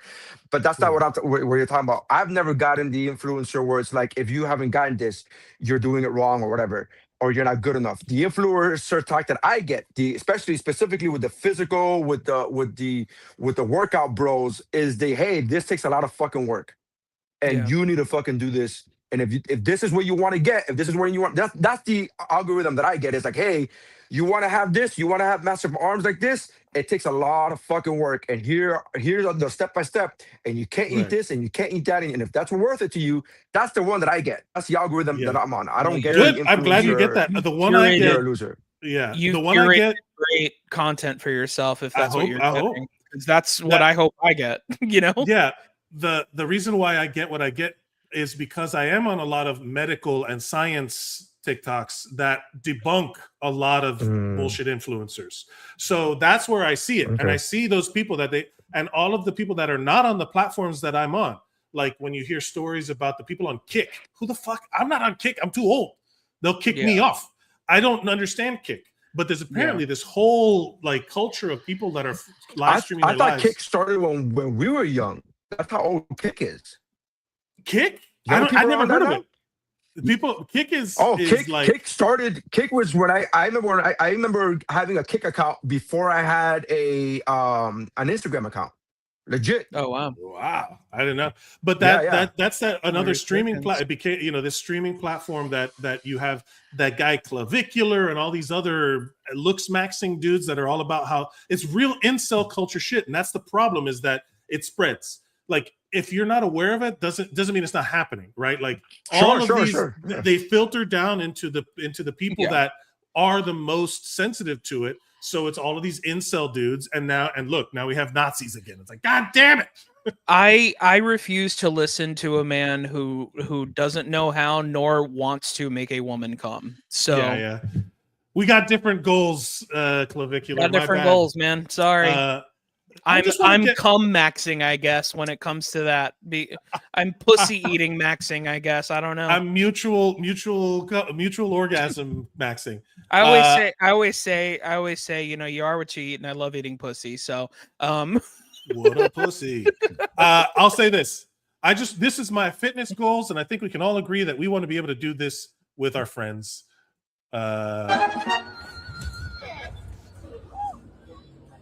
Oh, that, yeah. Lightsaber fight in front of Zara, wherever that is.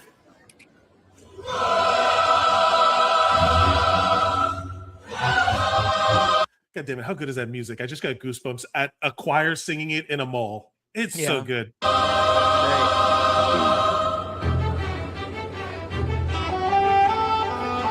Dude, that's a long-ass video. We're gonna watch the whole video. That's a long-ass fucking video. No, I'm trying to get to the fight scene part. The exciting fighting. Anyway, whatever. They do a lot of amazing fight choreography. I want to fight lightsabers with my friends in a mall with a choir singing Duel of the Fates. So it's so funny. I sent that video to both of you guys, and both of you have very different reactions. Yeah, I gave Nery a very traumatic experience. Valdes is like, fucking nerds. Fucking nerds. What? Yeah, I didn't say that they were nerds. As I said, as much as I love this, this reminds me of a very traumatic experience that I had when I was working at a mall. And this lady came in dressed as Gru from the Minions. And she had about 18 to 20 kids with her dressed as Minions. And she'd be like, Minions assemble! And they'd be like, oh, banana! Like, you know, all together. It was the weirdest thing. What was it about? But here's the thing. Was it just a flash mob, or were they doing that for this is the part that traumatized me. Was I was looking everywhere for a camera. There were no cameras. So I was like, what is this for? And then I just asked, I asked the lady, I was like, why are you doing this? And she goes, well, it's my birthday and I just wanted to do this. And I was like, so just for your birthday, you just wanted to be annoying in a mall? Like that was what you wanted to do for your birthday? That's absolutely insane. Like I was almost offended that they weren't filming it. You know what I mean? Like, I'm like, what is the point of this? Who were these kids? Also, this is coming from a guy who has a 10-minute bit about not losing your sense of childlike wonder. Wait, no, but hold on. Go back. No.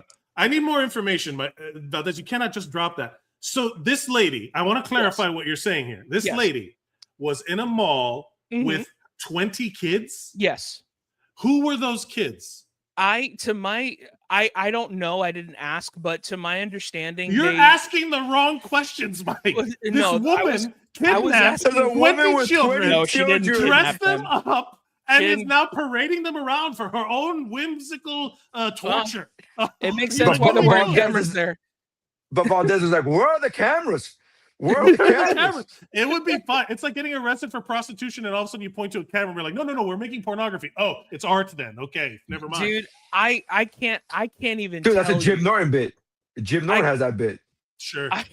I can't even tell you how excited I would be if I saw a person at a Walmart holding a camera to my face, how fast I would slap it out of their hands. I can't even tell you. Do it. It's on camera now. You just videotaped yourself committing a crime. This is Mike Valdes is this person who has had does not give a shit. She's just like, ugh. Yeah. I'm just trying to get to Wicks and Sticks. Please let me fucking get through.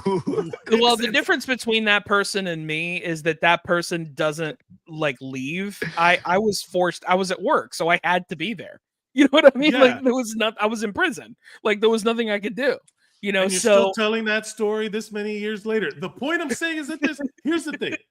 She was if she was, to my understanding, she was a teacher. She was a teacher, to my understanding, and those were like her students, and there were parents with them as well. So there was. Okay. You're leaving out key elements of this story, Mike. Well, forgive me, Mike. I was just trying to tell a funny story. Like a grumpy old man. He's trying to. This is your old man yells at Cloud. This is you going, fuck this lady and having her. Valdes was just telling a funny anecdote.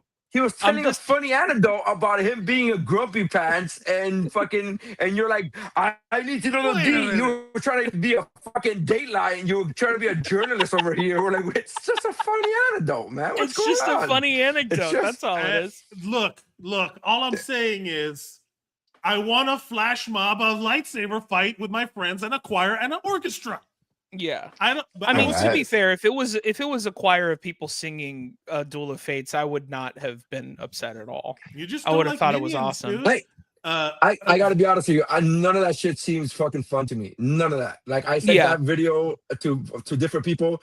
None of that seems like fun to me. It's just not my cup of tea. Mike sent me this thing where dudes are now dressing up as Star Wars people and going into bars and just drinking and Lord of the Rings people, right? That's what it is. Yeah. They're dressing up as Lord of the Rings people and going into taverns and just drinking as if they're in the Shire. And I'm just like, this is stupid as fuck. But again, I'm saying this is stupid as fuck for me. I'm understanding. I am not judging them for the way they have fun. You have fun however you want, buddy. But to me, I'm just like, fun as hell for them. They look like they're having a great time. And I guess I'll say in the same way I don't say movies are good or bad anymore. I just say I like or don't like. If I see somebody doing something, they look like they're having fun. Yeah, that means I've said nothing. That before. I'm like, hey, they look like they're having fun. I'm not judging in any way. That looks like they're having fun. Do you want to do that? Absolutely. Not really. Love that. The first 5 years of my stand-up career. The first 5 years of my stand-up career was just people going, "Hey, you look like you're having fun." Hey, all I know is that you're brave for getting up there. It's like, well, I'm brave and I'm having fun. Am I funny? That's such a brave and all. That's the thing. I can do both. I can literally be like, hey, they look like they're having fun, and I do not, and I look stupid as fuck. But they look like they're having fun. Good for them. Like I can appreciate something without having to be a part of it. What I will say, what I do want to be a part of, and I know that I don't know if this has been around, is dudes going to Home Depot. It's mainly dudes. There's been some girls, but it's mainly dudes going to Home Depot and building lightsabers out of hardware stuff. Have you seen that? No. Oh my God. I like the way you call it hardware stuff. I like the way you call it hardware stuff. That's the department because it's in the hardware department. There's because it's with all the fittings and it's in plumbing and hardware the where you get like conduits and different washers and things that you have to go to. That's the actual department. It's like hold on, let me find it. Have you I seen thought the whole those store guys was that go hardware to stuff. Have you seen? Technically called the home. Yeah. Have you seen those guys that go to Home Depot and they go to the toilet section and take a real shit in there? That's so fucking Jackass.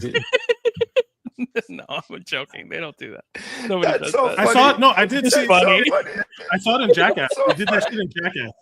The show. I mean, yes, I'm sure they've done it on Jackass or whatever, but like that's just it's very that speaks so much to it. It's all so funny. It's so stupid how guys will always think that fart and shit jokes are funny. Yeah, it's true.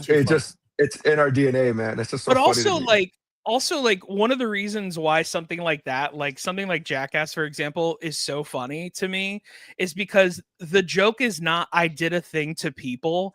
It's I did a thing and this is how people are reacting.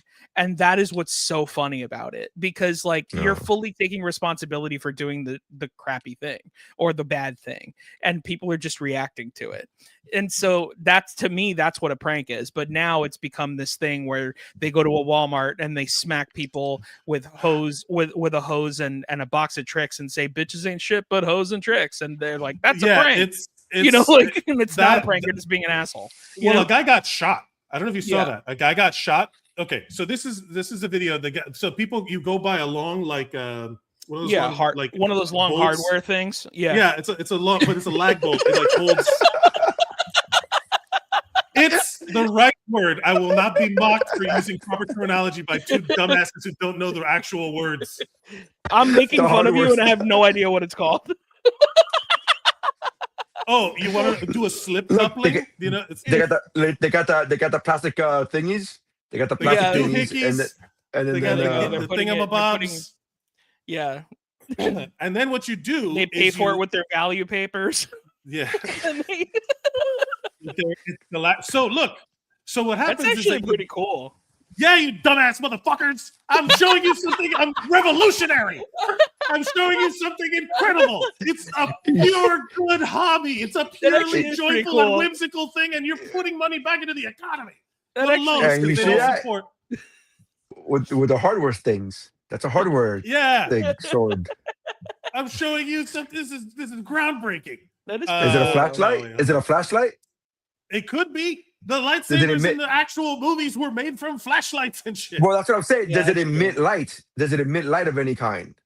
You probably could, but I don't think so. You could put something in the tip that does it, but there are people that have done it that have put threads in there, and you can thread in like a PVC pipe that they've painted or the clear tubes that they've put lights in. Like genuinely, some guy started doing this. It went viral because people were like, "Oh, I could just."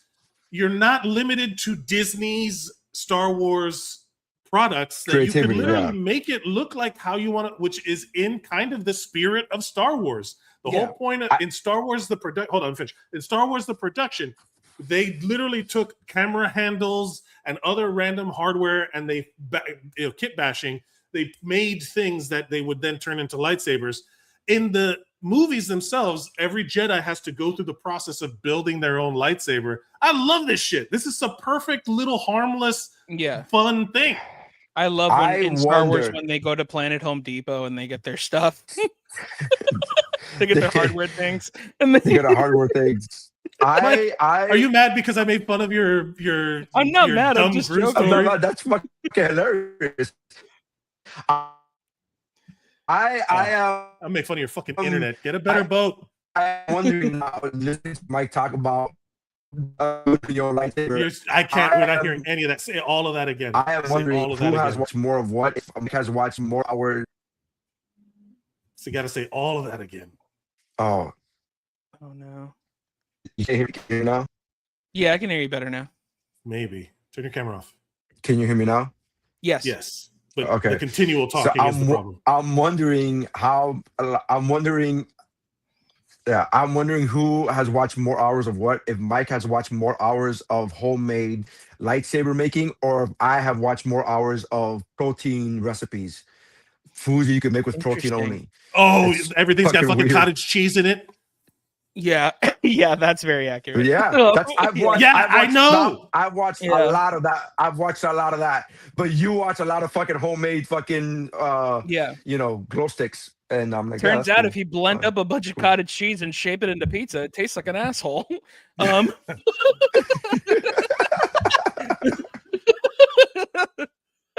It really does. This is the thing. I also get mad because before, years ago, right? Because Nery's been was there when I really started losing weight years and years ago. When did you start this podcast? 13 years ago? 14 years ago? Yeah, I dropped a bunch. Remember, I dropped a bunch of weight at the beginning because I was doing this no carb thing, slow carb thing, just eating a fucking bunch of protein and beans. 4 hour body. And it works. Did it not? Like I dropped a ton of weight, and it was all protein and it was like a healthy weight. And one of the things that I had to eat was buckets of cottage cheese because that's the only way because there was no dairy. So that was the only dairy that you were allowed to eat. So I was just like, oh yeah, I'm gonna put this shit on everything. And I suffered. And now everybody's making like, oh, here's some protein raised raspberry muffins, and they're like, it tastes like homemade. And I'm like, you son of a bitch, I had to eat buckets of slop. You people. Well, also, like, don't talk to me about the dark magic. I was there when I was creating. And then and now they have the audacity to complain that cottage cheese is in everything. Not only that, like, I feel like a lot of that is just pretending. Like a lot, like they're like, it tastes just like a Little Debbie, and it's like, no, it doesn't. Like, let's be honest. Yeah. Like, even Little Debbie doesn't taste like Little Debbie anymore. Yeah, like it tastes like you put cottage cheese and protein powder and mix it into a blender and then it actually tastes good, but I've been indoctrinated. I'm one of those.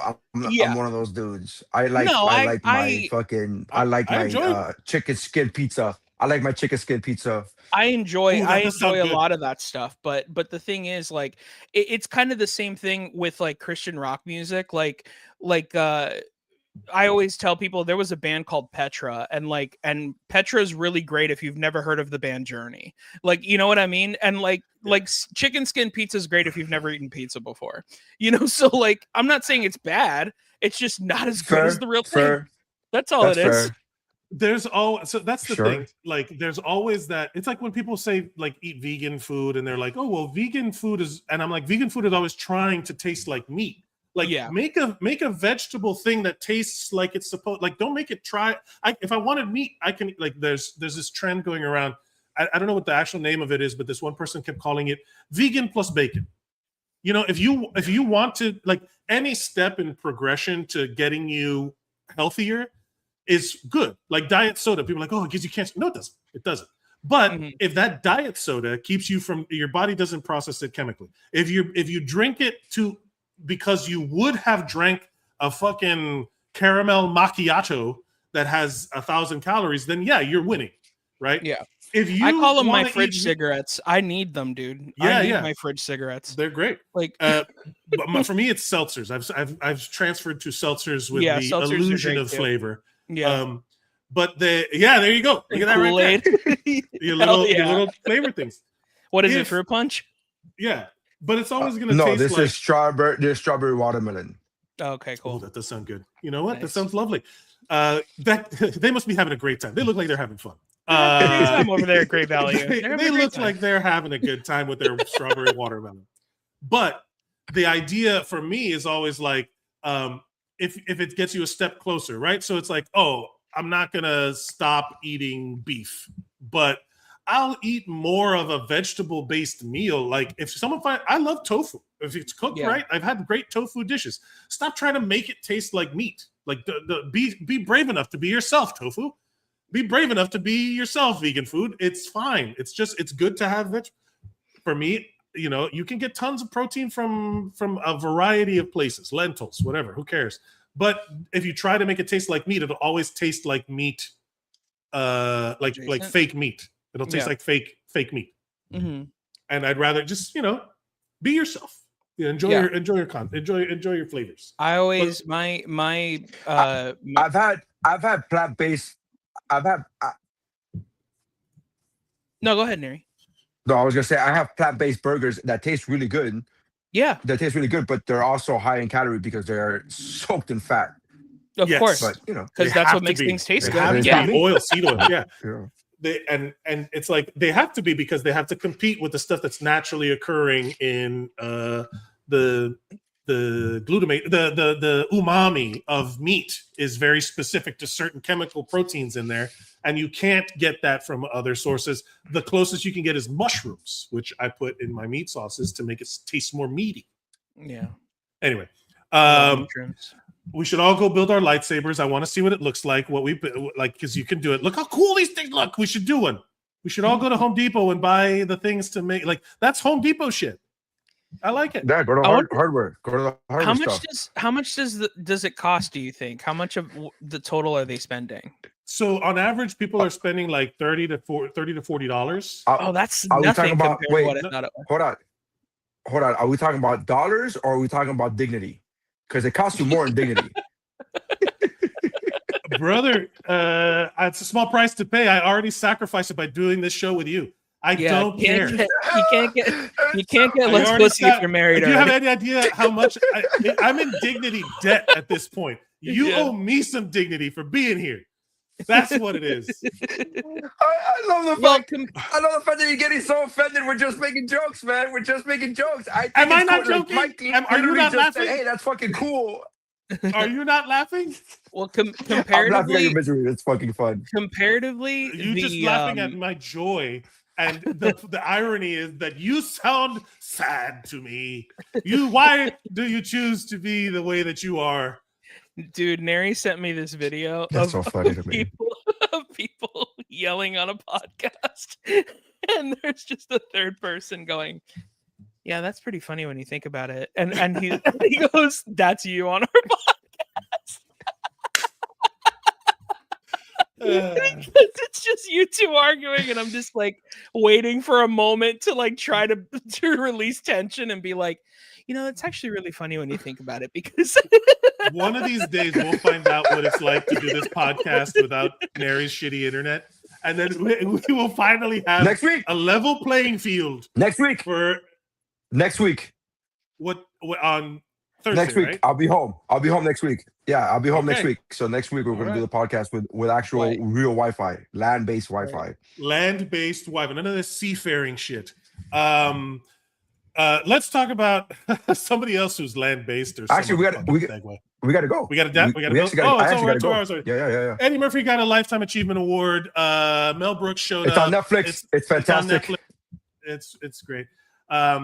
Thank you for watching. You can follow us at WUBro Pod on all social media platforms. You can follow at Nery Saenz and whatwashisname.com. You can follow me at Mike Mercadal, and you can go check out at Zeros on Heroes on all social media platforms. You can check out at Mike Valdes. The Kid from Up, what is it? Yep.com. TheKidFromUp.com. We all have synergistic internet presences. Thank you for watching, and we'll that's how winning is done. That's how winning is done.